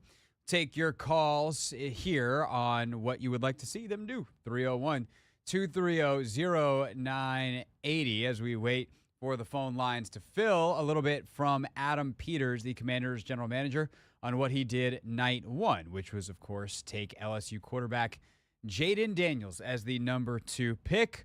Why Daniels? Here is Adam Peters' answer. Oh, why Jayden? Why not Jayden? Jayden, he's to us, he was special in every way. On the field, off the field. I talked to him a couple times, and I told him kind of what I told you guys the other day. Didn't really watch a lot of the quarterbacks hard during the season, being with the 49ers, and then I turned on Jayden for the first time here, and I couldn't believe it. I honestly couldn't believe how good he was. And saw him on TV, saw him on highlights and everything, but when you really study him as a quarterback, just as a quarterback, he's really, really good. And just the way he could process, the way he could see the field, go through reads, deliver on time, deliver with pressure in his face, take a hit and deliver a third down pass and move the chains. He's the best deep ball thrower we thought in the draft. And that's even before you start watching him run. And the way he runs, he just kind of, we talk about it, kind of takes your soul as a defense. You think you got him, and then all of a sudden he rips off a 40-yard run. And this is against the SEC. This isn't against, some lower competition. This is against the best of the best. So for all those reasons on the field and off the field, I can't say enough about him. And we did a lot of work on all these guys. We did a lot of work on Jayden. And in terms of every single person we spoke to, it was just exemplary as a person, personal character, football character, his work ethic, his football intelligence, how much he cared, his leadership, how he is as a teammate. They were all exemplary, and we went back to high school. We went back to Arizona State and Herm Edwards, his personal quarterback coaches, his LSU, and all the staffers at LSU, Brian Kelly there. Every single person you would talk to, it was the same answer. So we felt so good about how awesome of a person that he was, on top of watching all that tape. So, it was really, it made us feel really, really good about making this pick. And if we could have run it up, we would have run that pick up. We waited a little while because I think they tell us to do that, but we couldn't be happier. Anthony, this will stun you, but apparently Adam Peters said today that Jayden Daniels is the number 1 player on their board. It doesn't stun me at all. Good, because that's what every GM says about their guy. Exactly. They should say that. They should. Or, just, doesn't say how. They might have just taken Caleb off the board because they knew he wasn't an option. That too. They might have genuinely had Jayden Daniels over Caleb Williams. They might have looked at Caleb and said, that's not the guy that we want for whatever reason. Okay. That's probably why they didn't invite him, To Topgolf? Yeah. Maybe. By the way, I love Jayden. Do we have Jayden on the Topgolf thing today? Have we cut that up yet? On the Topgolf, I know he spoke about it yesterday. You want me to get that? Maybe that's I don't know. I've read so many transcripts and everything at this point. Yeah, whatever. If we have Jayden on Topgolf, hit play. All right, give me 2 seconds. Because for all the hoopla about it, maybe it was poorly communicated. He seemed to have a good time. And just some of the hand-wringing over this Topgolf thing is some of the dumbest stuff that I've ever heard in my whole entire life. Because it was the last day that these kids could do 30 visits. And actually, Anthony, while you're looking for that one, the Commanders pretty well knew that it was going to be Jayden Daniels. Yeah, I think you guys kind of getting to know how we do things, and going through the whole process I think is important. And I think I said this last week too. You you don't want to make a decision until you have to, but because you never know what's going to happen. But that being said, we knew it was Jayden for a while, and it would have taken a lot for it to not be Jayden personally, or just in reality. I mean, and it was the building. The whole building was, I would say unanimous on that one, and it's easy to see why. So if they knew, but they wanted to double, triple check, make sure, they knew all the football stuff already. They didn't have to do the Sean Payton, we sent Bo Nix a mini offensive playbook the night before our visit, and then he had to come in and show that he had learned the plays. Cool. I'm not saying that's not useful. I'm just saying, just because that's what's done in a lot of other places doesn't mean that's what you have to do here. They wanted to double check the character, and they got what they, and we have the clip. Nah, it was only AP talking about it. Oh, okay. Yeah. Daniels talked about it today. Hold on, I can pull up the transcript, I think, real quick, because the quote was fantastic from Daniels. Come on, and he goes. God, they asked him a lot of questions today.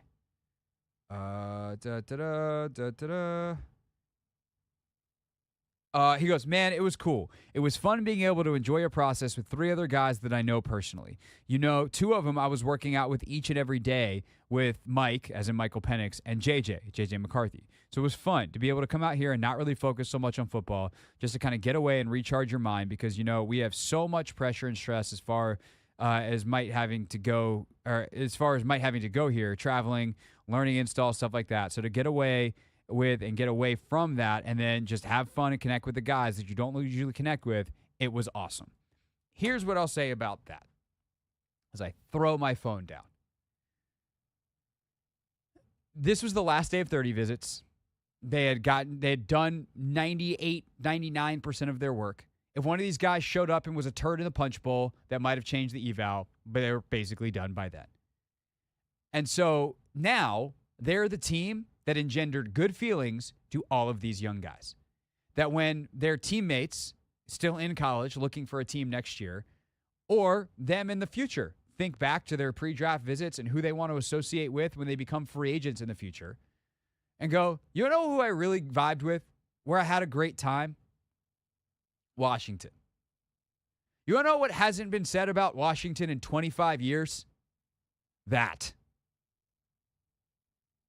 So yeah, it was a piece of and I not backing off of this part of it either. It was a great tool to get a piece of data that you otherwise wouldn't get on the human side of the evaluation.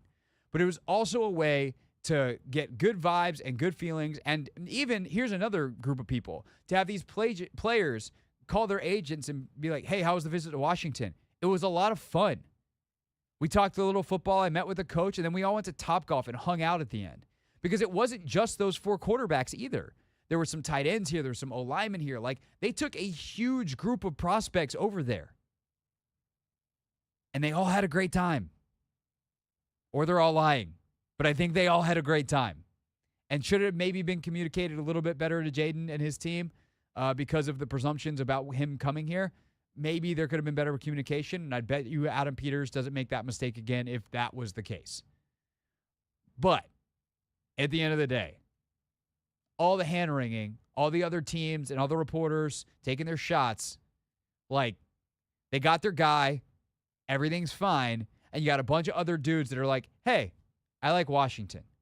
I'm happy I got drafted over here, but I got good feelings, and I'll be happy, when we play them and Adam Peters and Dan Quinn say hello on the sideline and ask me how I'm doing, I'm going to have a big smile on my face and be ready to talk to them. And there are worse things than that.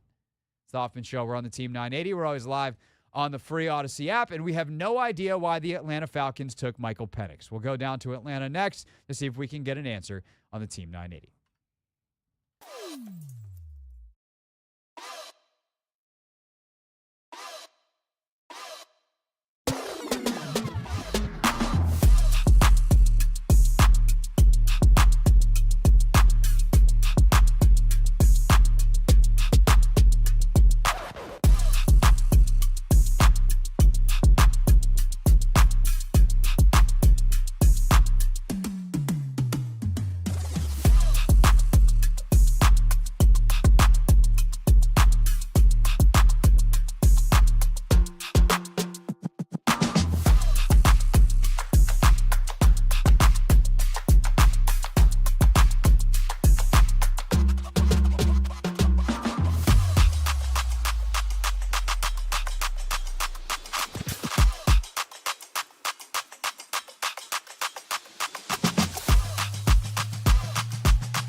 It's the Hoffman Show. We're on the Team 980.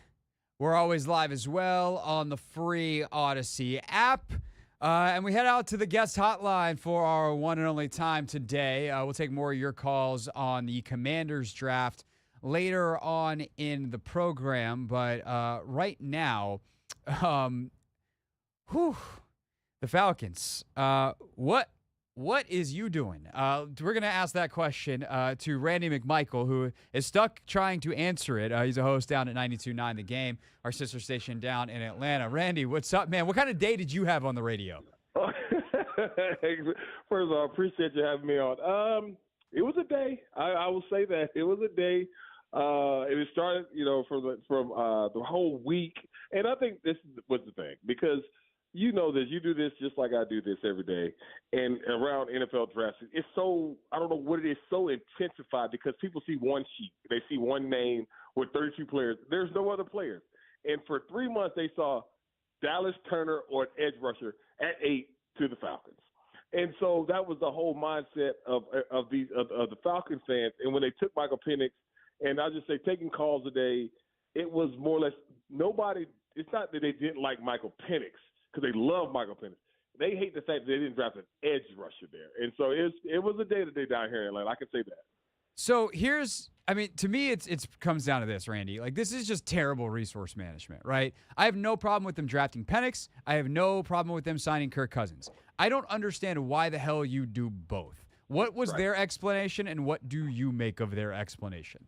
Well, I think the biggest thing, and I said this on the show today, was that I have no reason not to go with their vision, because their vision is all I have right now. They wanted right now success, but long-term success.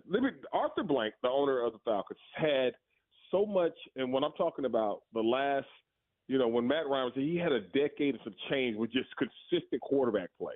And then it fell off, and his organization kind of fell off. And so he didn't want that again. I'm not saying that Mr. Blank told Ra and Terry to pick, Michael Penix, but I kind of feel, because you saw clips going back to the Super Bowl about wanting a long-term answer and all those different things. I have no problem with the pick because I love Michael Penix, and I think he's going to be a superstar.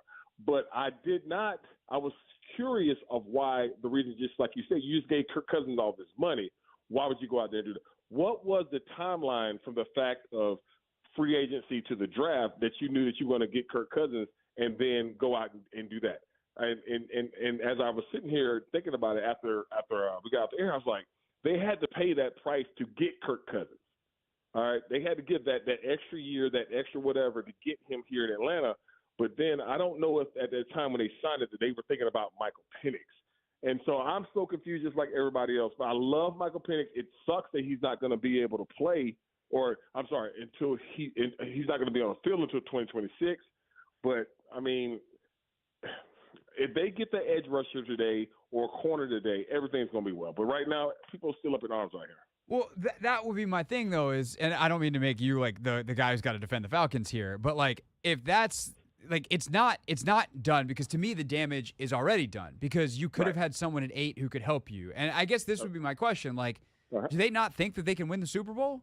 And if not, then why did they sign Kirk Cousins? Because if you sign Kirk Cousins with the idea that we're going to win the Super Bowl, then obviously you want someone who can help you at 8, and hopefully Michael Penix doesn't see the field this year because Kirk Cousins is earning all that money you paid him. Well, the long-term goal is for Michael not to play for 3 years, because if Michael doesn't play, that means Kirk's playing well and all those different things. I view it from the standpoint of this.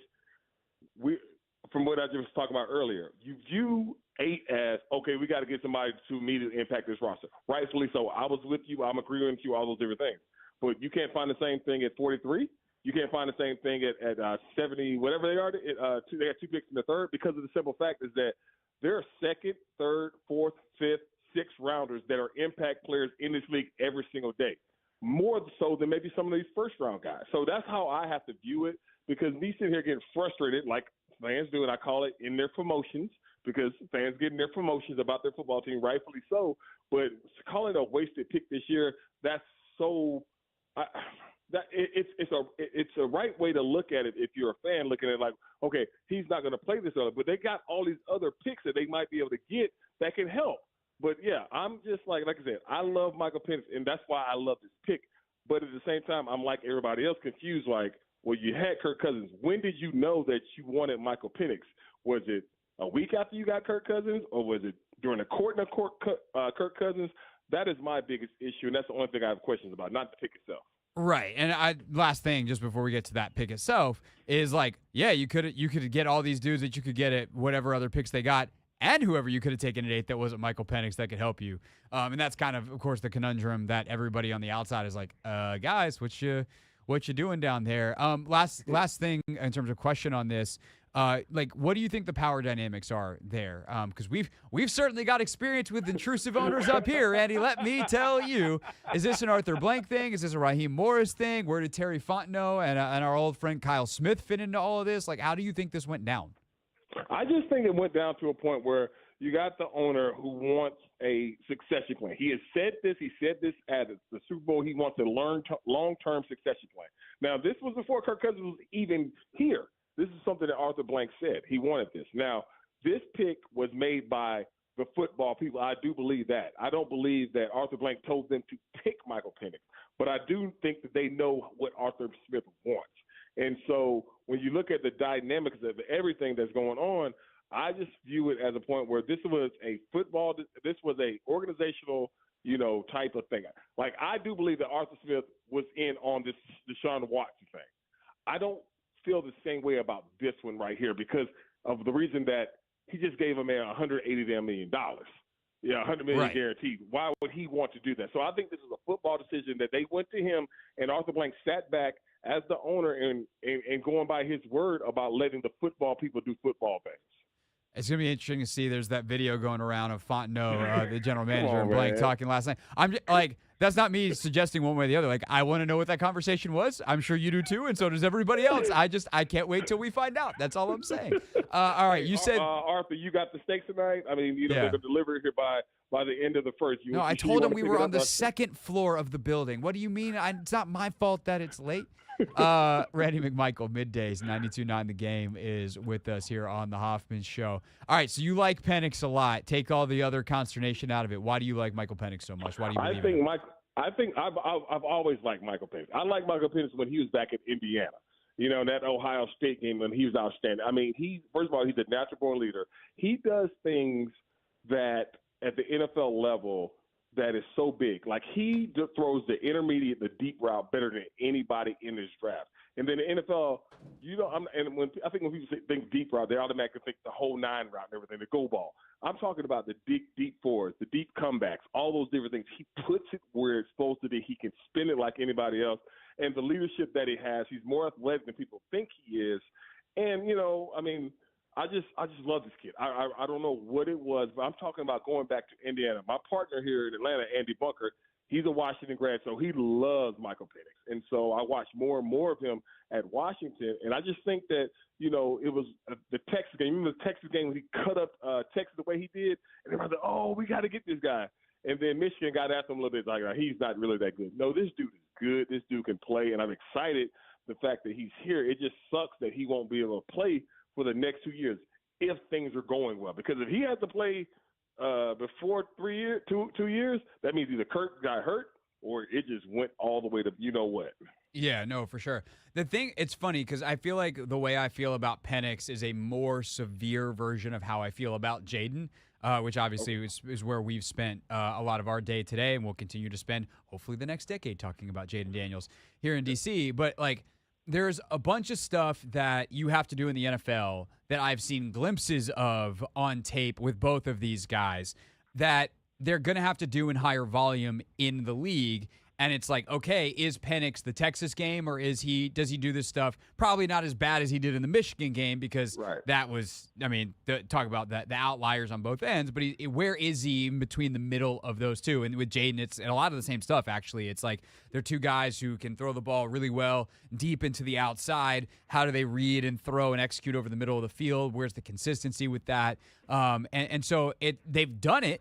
The question is, how consistently can they do it at the NFL level? Why are you so confident that Penix can do it with the consistency he'll need to succeed in the league? I just think the natural given tools that he has to throw the football. I think there's some things you can't coach. You can't coach a person to throw the football the way he does. and his ball placement and all those different things that he has. I think that's just a God-given talent that he has. Now, do his mechanics need to be tinkered and all those different things? Yeah, just like any quarterback. No quarterback is a finished product until your ass is up there with the gold jacket on. So you're going to continuously work on your craft and everything. By the way, I love Jayden Daniels. I know how much y'all love the SEC down there, so I will let you talk about Jayden Daniels in a second. Don't you worry. Everybody here in Atlanta wanted Jayden. They wanted the Falcons to go up and get this guy because the thing about it was, and again, I go back to that whole mock draft society that people are in when they look at football because they see the first 31, they see the first 32 picks, and then you got Michael Penix. Well, he might be a first rounder. No, Michael Penix is always going to be a first rounder, but nobody knew where he was going to go. So they were got to a point with Atlanta. Who can we trade him? How can we get up to 2? And you're thinking like, you really think Dan Quinn gonna trade number 2 to the Falcons? Y'all really think that? Y'all really think something like that is gonna happen? Like really, for real?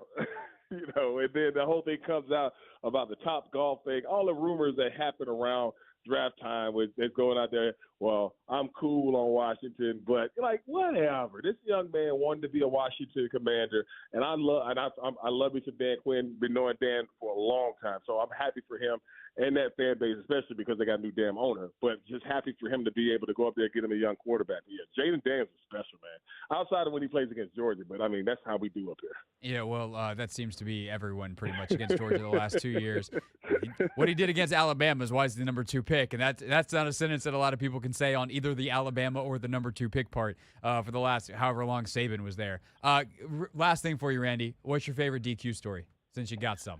Oh, my God. I'll tell you, okay, well, I met Dan Quinn. Dan Quinn, I was playing for the Dolphins, and Dan was he became the D-line coach, right? Yep. And so Dan, he was with Jason Taylor and all the vets. That was our older group. And I'll never forget the day Dan Quinn came out with damn cleats on. And so we're like, what the hell are you doing? Dan, he would coach all day in cleats, and we just thought it was the funniest thing because I'd never seen a coach in cleats before. And Dan was out there I'm talking about just sweating and yelling. The energy was outstanding and everything. But that was the funniest thing I've ever seen in my life. And I'm telling you, all the vets were clowning the hell out of Dan. But then Dan got the respect because he's a hell of a football coach. Oh, yeah. I'm now – Anthony, we got to get DQ back on the show. I tell him we don't have to ask him about any football thing. I just want to know the cleat stories. I want to know when he started coaching in cleats. I want to know does he still? I'm guessing as a head coach, he probably doesn't coach in cleats. But I got to know. That's a great story. Make sure you tell him. All right, I will. I will definitely do that next time I see him. Randy, this was great. Hope we have an excuse to have you back on sooner rather than later. And thanks again for your time here on this Friday. Hey, brother, no excuse. Anytime you need me, just give me a holler, brother. Will do. Appreciate it. That's Randy McMichael, everybody. One of our Odyssey Sports hosts, 92.9 The Game.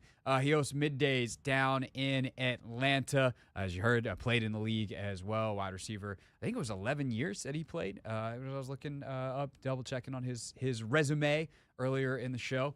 All right, when we get back, though, let's just follow up on this. I've held in my Atlanta rant long enough.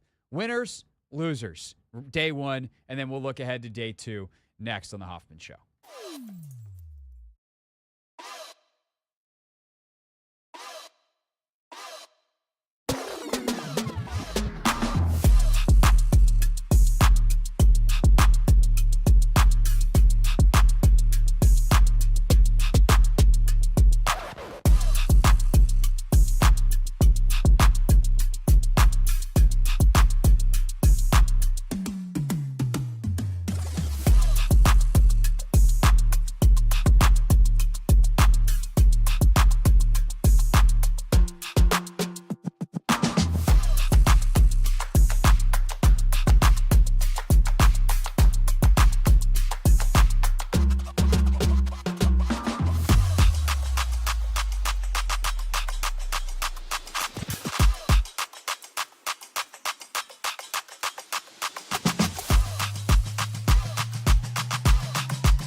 the Hoffman Show. We're on the Team 980. We're always live as well on the free Odyssey app. We are streaming live on YouTube at the Team 980.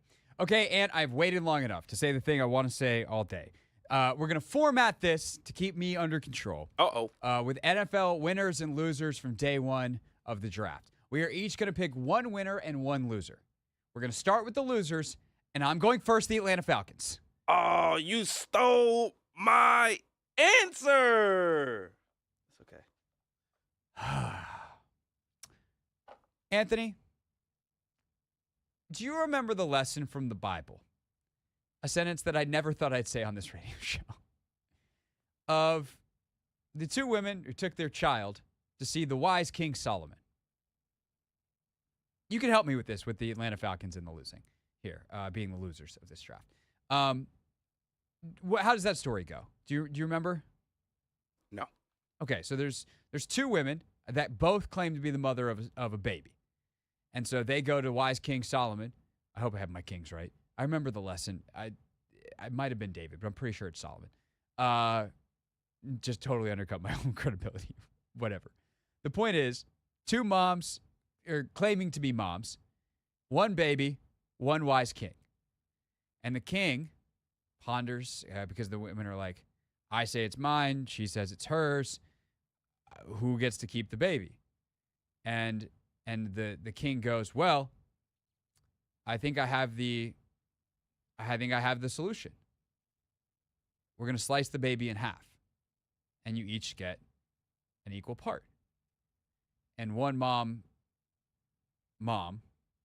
says, okay, and the other one says, no, we can't do that. If that's going to be the case, she can have the baby.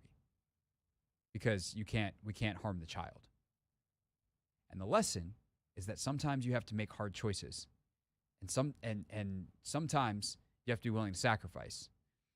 And ultimately you'll be rewarded, because the lesson in that story is that you can't split the baby. The Atlanta Falcons apparently didn't learn that one in whatever schools they went to. Because it is a fine thing to do to take Michael Penix at 8. Is it rich for me? Sure. Is it indefensible? No. There's so much natural talent there. The knee injuries are scary, but as Penix wrote in his Players Tribune article, he's been healthy for a couple of years since those injuries. And they get a chance to look at the medical information. And if they're comfortable with it, with where we are in 2024 with ACL rehab, then that's fine if they think that he's going to play a long career. And if they're fine with the age being what it is, okay. If they're fine with some of the inaccuracies, even though his receivers tended to make him right, the awesome receivers that they were at UW, one in Roma Dunze, who we're going to talk about in a second, wink, wink, hint, hint, that went in the top 10 last night. If you're fine with all that in the evaluation and you want to take Michael Penix in the top 10, I got no problem with it. The problem is, oh, and by the way, if you want to pay Kirk Cousins all that money coming off the Achilles, okay, I'm fine with it. You can't do both. And the whole idea that their explanation is that Kirk's going to be so good that we're not going to have a chance to draft this high again. Why did you sign him? The whole point of signing Cousins is that you try to win the Super Bowl. And in order to do that, you need to dedicate every resource you have to winning the Super Bowl. And there are few better resources in the league than a top 10 draft pick, because you can get a premium premier talent for next to nothing. And to squander that opportunity to have a contingency plan for the future after you're done having all your success with Kirk Cousins, who, by the way, has won 0 Super Bowls, which matches your 0 Super Bowls that you've won as a franchise in the Atlanta Falcons, explains exactly why you've won 0 Super Bowls. You go all in because it's hard as hell to win in the NFL. You cannot make any mistakes.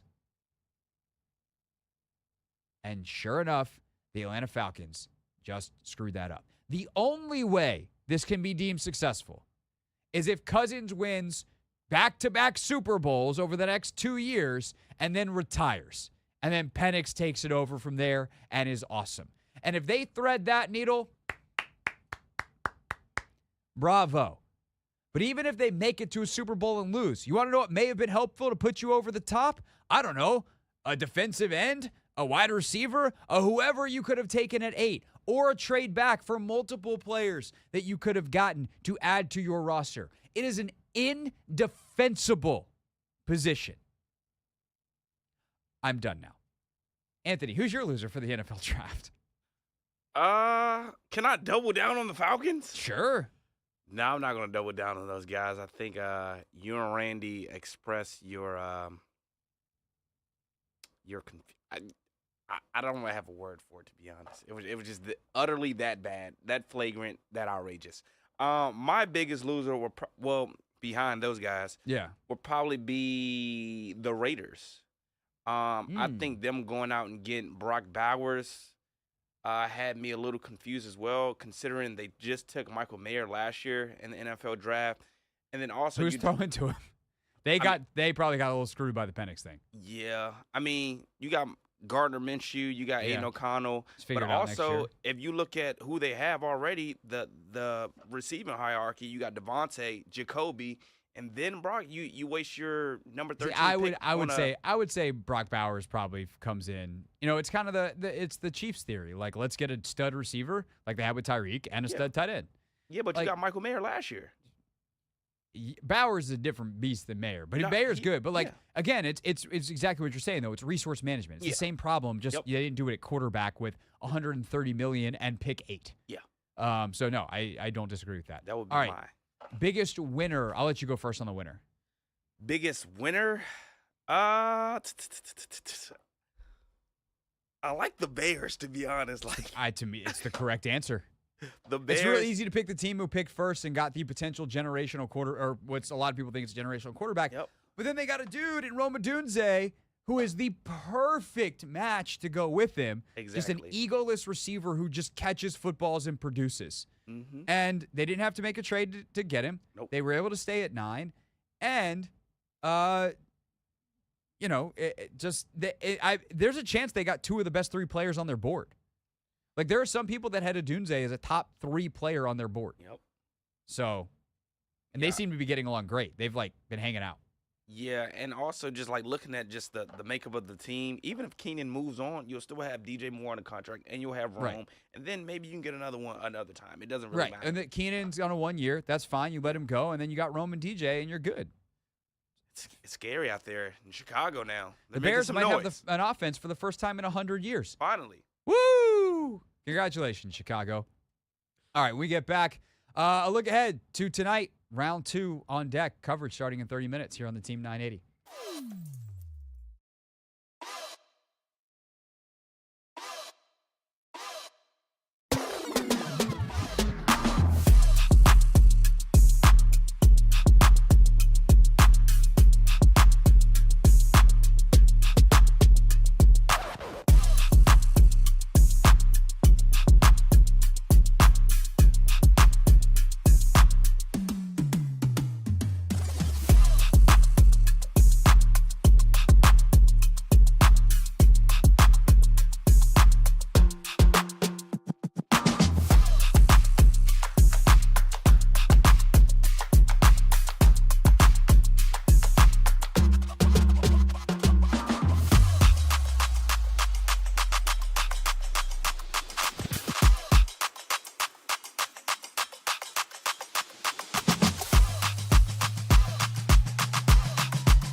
a good move, Ant.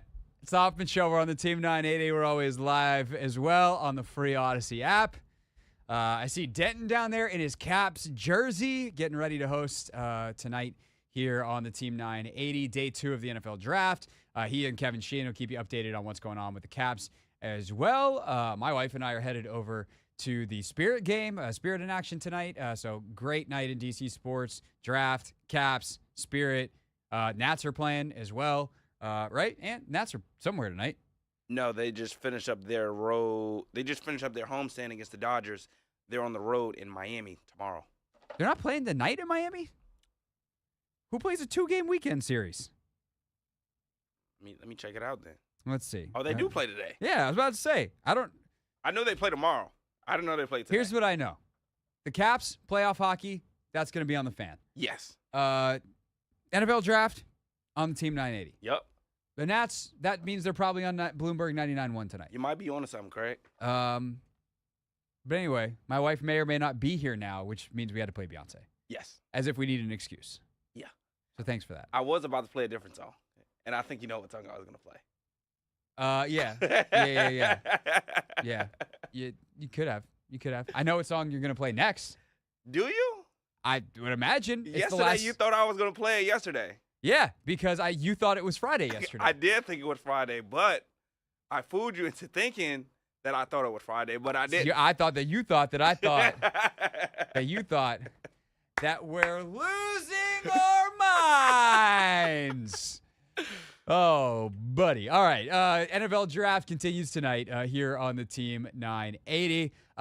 Commanders on the clock at pick number 36. Of course, the Buffalo Bills will get things started, pick 33, after they traded out last night. I did actually, Ant, this is not a joke, was I was walking through the Detroit airport at 7:45 this morning, or whatever godforsaken time I got there, which is actually a funny story, too, that people that subscribe to my YouTube channel, there will be a travel vlog at some point this weekend where you will learn the story of why I got to the Detroit airport so early and why I was so sad about it. And it wasn't that I got there accidentally at that time. But anyway, there was a Bills fan just walking very sadly through the airport. And I just imagine you come, you're like, yeah, we're going to get our wide receiver of the future. We might trade up and get Roma Dunze. We get, like, the possibilities are endless. And then you walk sadly out of the airport the next morning, because I'm guessing they were leaving, guessing they weren't coming by the way that they were walking. And all you did was trade back twice right out of the first round and select nobody. Not the life that Bills fan deserves, because gracious. Good gracious. Depending on how old that Bills fan was, they have seen a lot of stuff in that their Bills fandom, and not a damn bit of it has been good. He really waited all the way to the end of the first round, because they made those moves late. Right. They were already on the clock at 28, 28, traded back to 32, let their chief rival get the guy that they wanted. Yeah. And then traded out so Carolina could get Xavier Legette. That's crazy, man. Nuts. So as for the Commanders tonight, we played a little bit earlier a conversation Logan and I had about what we think the Commanders are looking for. And the biggest thing is just competitors. Like, who are the guys that are Dan Quinn types of football players, that are Adam Peters types of football players? And a name that I've heard a lot in, both in like the scouting community that fits that build, like Logan's mentioned it a lot, and some of the other guys that like this guy, as well as like Keim and some of the reporters have been like, hey, watch out for this name on day 2, is Roger Rosengarten, the tackle out of Washington. So he was the right tackle there, but remember, Penix was the quarterback, lefty, that's his blind side. So they trusted him quite a bit. And then Troy Faltanu was the guy who played on left tackle, and ironically, he might be a right tackle in the league. So they'll probably wind up flipping. Now, he doesn't have like the athletic upside of the other guys that'll be considered probably. Logan has kind of a group of 4. You got Patrick Paul, probably at the bottom of that group, but maybe not. The tackle out of Houston, just big mammoth of a man who moves insanely well for his size. Kingsley Suamataia, who I want to circle back to in a second. Roger Rosengarten, and then Kieran Amadiji from Yale. And any of those other 3 guys, not Rosengarten, like big athletic upside, questions about the consistency, kind of your typical day 2 pick in that style, where Rosengarten is the inverse other type of day 2 pick, which is like, We have no doubt this dude's going to show up to work every day, but we have a lot of doubts if he can ever be a top 10 tackle if everything works out properly. So that is, I think, the first group of players that they look at. Do you have a preference and inclination on which direction they should go? I don't have a preference necessarily. I trust Adam Peters and the brain trust, but I would like to use that first pick on a tackle. We need one desperately. Yeah, I tend to agree with that. And to be honest, I think we're going to have our pick of the litter because I think the Bills are probably going to go receiver unless they end up trading back. But I think it's going to be a run on receivers before we end up going. So I think we'll have a chance to get the tackle by choosing. I think that's right. But also, if there's a team that really likes one of those tackles, they could trade up. Yeah. Like, yesterday, in some ways, for the Commanders, was kind of the worst-case scenario for tackle. Now, the good news is, for a team that also needs corners and receivers got knocked way down. Yep. There are 3 or 4 receivers that I would have not been surprised to go in the first round that are available sitting there at the top of the second. And then I would say, I kind of thought there was some stuff with Kool-Aid McKinstry. I think it was injury-related, that he started to drop late in the process. DeJean was always a massive wild card. Like, there's some people that like that dude is like top 10 on their board type. I think Sycamore, or at least early in the process, because he's such a freak athlete, and like the things that he did at Iowa were great. But it's like, how does it translate? There's a couple of things that give you pause about him playing corner, and not just because there have been no white corners in the NFL in like 20 years. Did we have the last one, Troy Apke? Well, would not consider Troy Apke a corner. Oh, he was a DB. Every time he tried, it didn't go well. They eventually tried to move him to safety, and eventually like, you want to know what, Troy? You are a special teams ace. Yep. We are not going to play him on defense at all. Yeah. But Jason Sehorn's like the last successful corner, and he was like early 2000s. Yeah. For the Giants, late 90s, early 2000s for the Giants. Anyway, but like DeJean, McKinstry, those guys are still available. And then obviously pick your type of receiver. I think some of the other names to watch, though, Marshawn Nealon, I think, is a huge, huge name to watch. Edge, Western Kentucky. Western Michigan. Get my Westerns mixed up. Malachi Corley is the receiver that I really like that went to Western Kentucky. Marshawn Nealon, Western Michigan. He's an edge. He's nasty. He's got some juice pass rush-wise. Obviously, did it against lower competition, but definitely worth a swing in the second round. He's absolutely a Dan Quinn type of player. So I think those, like, just go tackle first, and then you get to pick BPA. I think the one, like, if you truly are fine with all 4 of those tackles, or actually, well, let me say one thought at a time. If you're truly fine with all 4 of those tackles, and your BPA is one of the receivers, probably McConkey,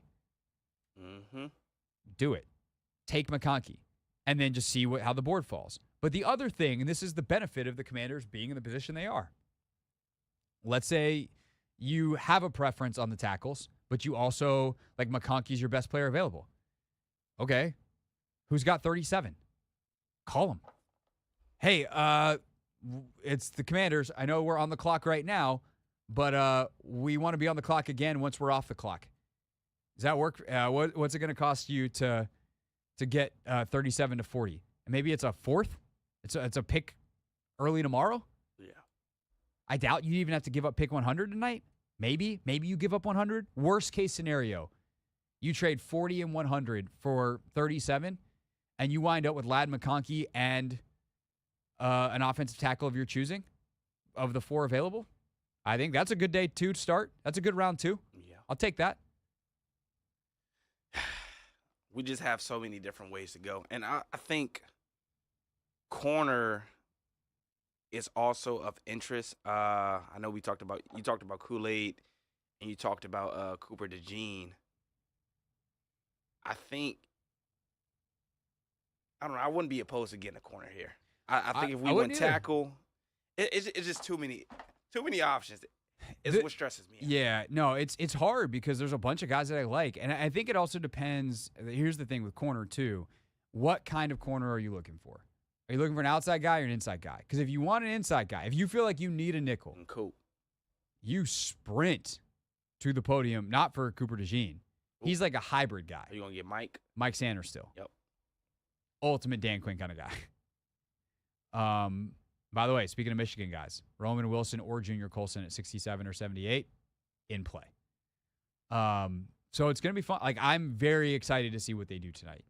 Because I've said this a couple times throughout the process, but I know a lot more folks who are checking in for the draft and maybe haven't listened to all the coverage in the lead up. You know, what made Adam Peters so valuable to the San Francisco 49ers is that when they messed up the Trey Lance thing, that it did not go in the way that any of them thought it would.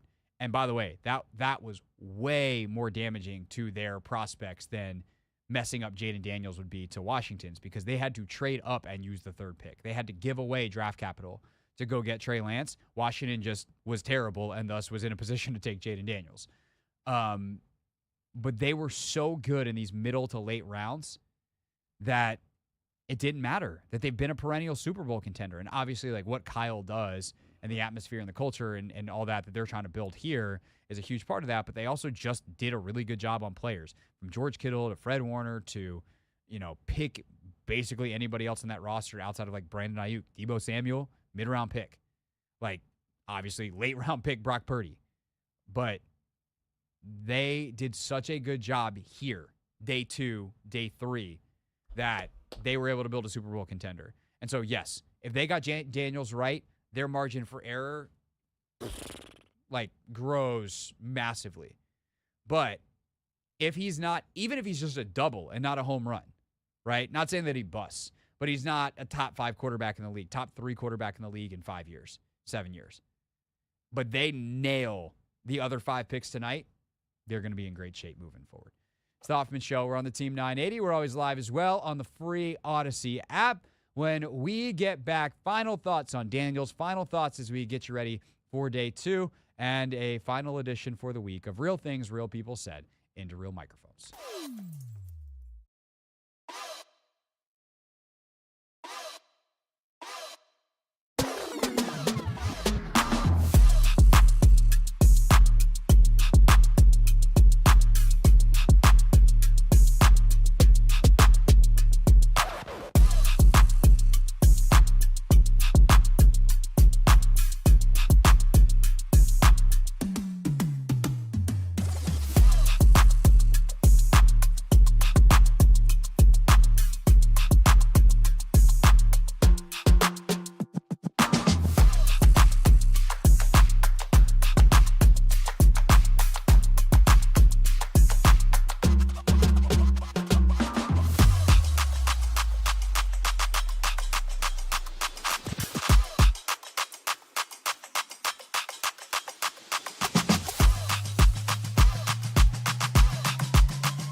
It's the Hoffman Show. We're live on Team 980. We are always live as well on the free Odyssey app.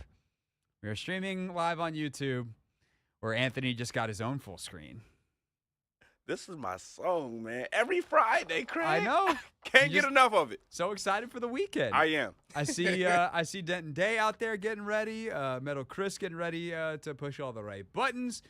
Kevin Sheehan's probably listening wherever he's connected in his studio, the special Sheehan studio. Getting ready to host day 2 of the NFL Draft here on the Team 980. Got some late night coverage tonight as well. We're with you till well past midnight, live and local. Every pick of the Commanders live on the Team 980.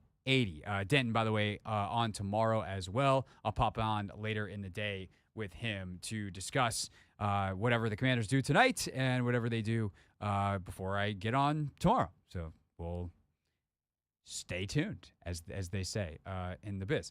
All right, Ant, final thing here that we haven't touched on today, or final 2 things Commanders-wise that we haven't touched on today.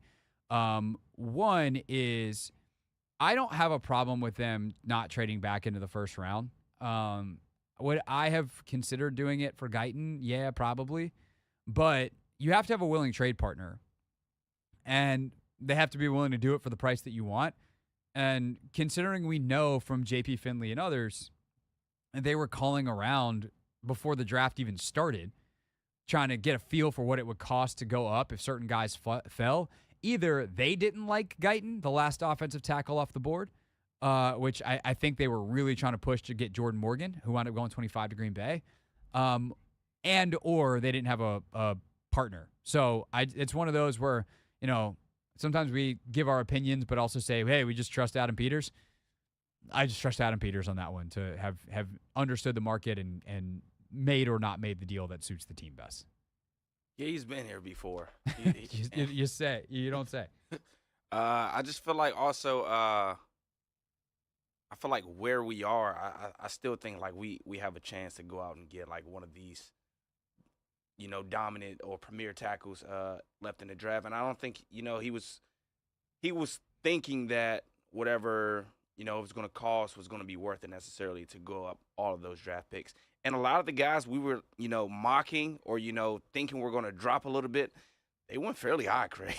No, they went Fashanu, fairly high. Fatanu, yep. Mims. It's as soon as Latham went 5, I was like, Latham went 7, Alt went 5. I was like, well, there goes that idea. Yep. Mims even went. Well, that's the thing is like if the Chargers trade out and JJ gets taken at 5 and like that pushes Alt down to 7, or the Titans Latham to the Titans makes so much sense. The second that happened, I texted Logan. I was like, duh. Of course that's the pick. Mm-hmm. But then Alt falls. Like someone's got to fall, and that knocks someone down. And instead of someone getting knocked down because someone went higher than we expected, which would have been Penix, right? Penix is the guy that should have knocked a tackle down. Yep. Instead, Latham had gone ahead of Penix when we didn't have that till later. Yeah. So that really kind of and screwed the defensive players also. Yeah, they all fell. All of them. 14 record. That not just to open the draft. There's never been 14 offensive or defensive players taken in a row before in any draft, and that's what happened to open the draft yesterday. Yeah, that was insane. The Colts went out and broke it, but they were looking to go offense too. Yeah. The last kind of remaining storyline to hit on for the show today is the 49ers draft Ricky Pearsall, only intensifying the rumors that Brandon Ayuk or Deebo Samuel is on the way out of San Francisco, and we haven't seen any trade happen yet. Things are ramping up. Draft coverage just started on NFL Network and ESPN, and we're getting closer and closer to round 2 starting, and we could certainly see a trade for either one of them tonight. Obviously, Washington needs a receiver. Ayuk and Jayden Daniels are best friends. It's tempting, but the problem is that you run into the same resource allocation issue that we talked about with T. Higgins, where it's like the whole reason Ayuk and Higgins are getting traded is they've got too much money invested in that position, and the Commanders already have a ton of money invested in that position. I will say this, though. Ayuk being Jayden Daniels' best friend changes the equation for me. Like, if they did it for Higgins, I'd be, I won't say furious, but I'd be like, that's a terrible move, and it's not because I don't like T. Higgins. They did it for Ayuk, I'd be like, they must think this is going to help Jayden Daniels become an all-pro. Saddle up, let's go. But what about what the Eagles just did? You know, they gave Devontae Smith his contract extension like earlier this year, and then they just extended A.J. Brown as well. There's a lot of money invested over there at that position. Like, there is, but the Eagles do it ahead. Like, the Eagles get out ahead of the market. So a year from now, those deals aren't going to look that bad. Yeah. Neither of them were top of the market, were they? A.J. Brown is at the top. He got a 3-year 96. But it's 3. It's not like 150 or something like that. Yeah. Or not 150, 5. What are the top guys making? It's still 32. He's the top. Yeah, it would have been 150. I was right. In math, we know how that goes. But yeah, it's not like a 5 for 150. It's 3. But it's still like 30 M's a year, though. Yeah, but like your cap situation is so much clearer what you can be in the next 3 years. Okay. And they're gonna have some heavy hitters coming off the books. Yeah. The thing is, like, they've probably, because they just did their left tackle, Mailata. They just did him. They just did Dickerson. Like, they understand their cap situation because they just did all of these guys. And Jalen was last year. So I'm sure they've inflated some years, deflated others to make it all work. I think as you build and you're the Commanders, flexibility is more valuable. But again, for Ayuk, because of the relationship with Daniels and because Adam Peters knows him so well, I'd consider it. All right. The music means I'm getting booted off the stage. I must wrap up my acceptance speech, which is to simply say thank you all for listening to all of our draft coverage. We have a full recap of everything on Monday, full recap and take command as well at some point over this weekend, so make sure you're subscribed. Miss any part of the show today, the Hoffman Show podcast is available for you anytime, anywhere. Kevin Sheehan and Denton Day anchor our Day 2 NFL draft coverage. Enjoy, and we'll talk to you on Monday.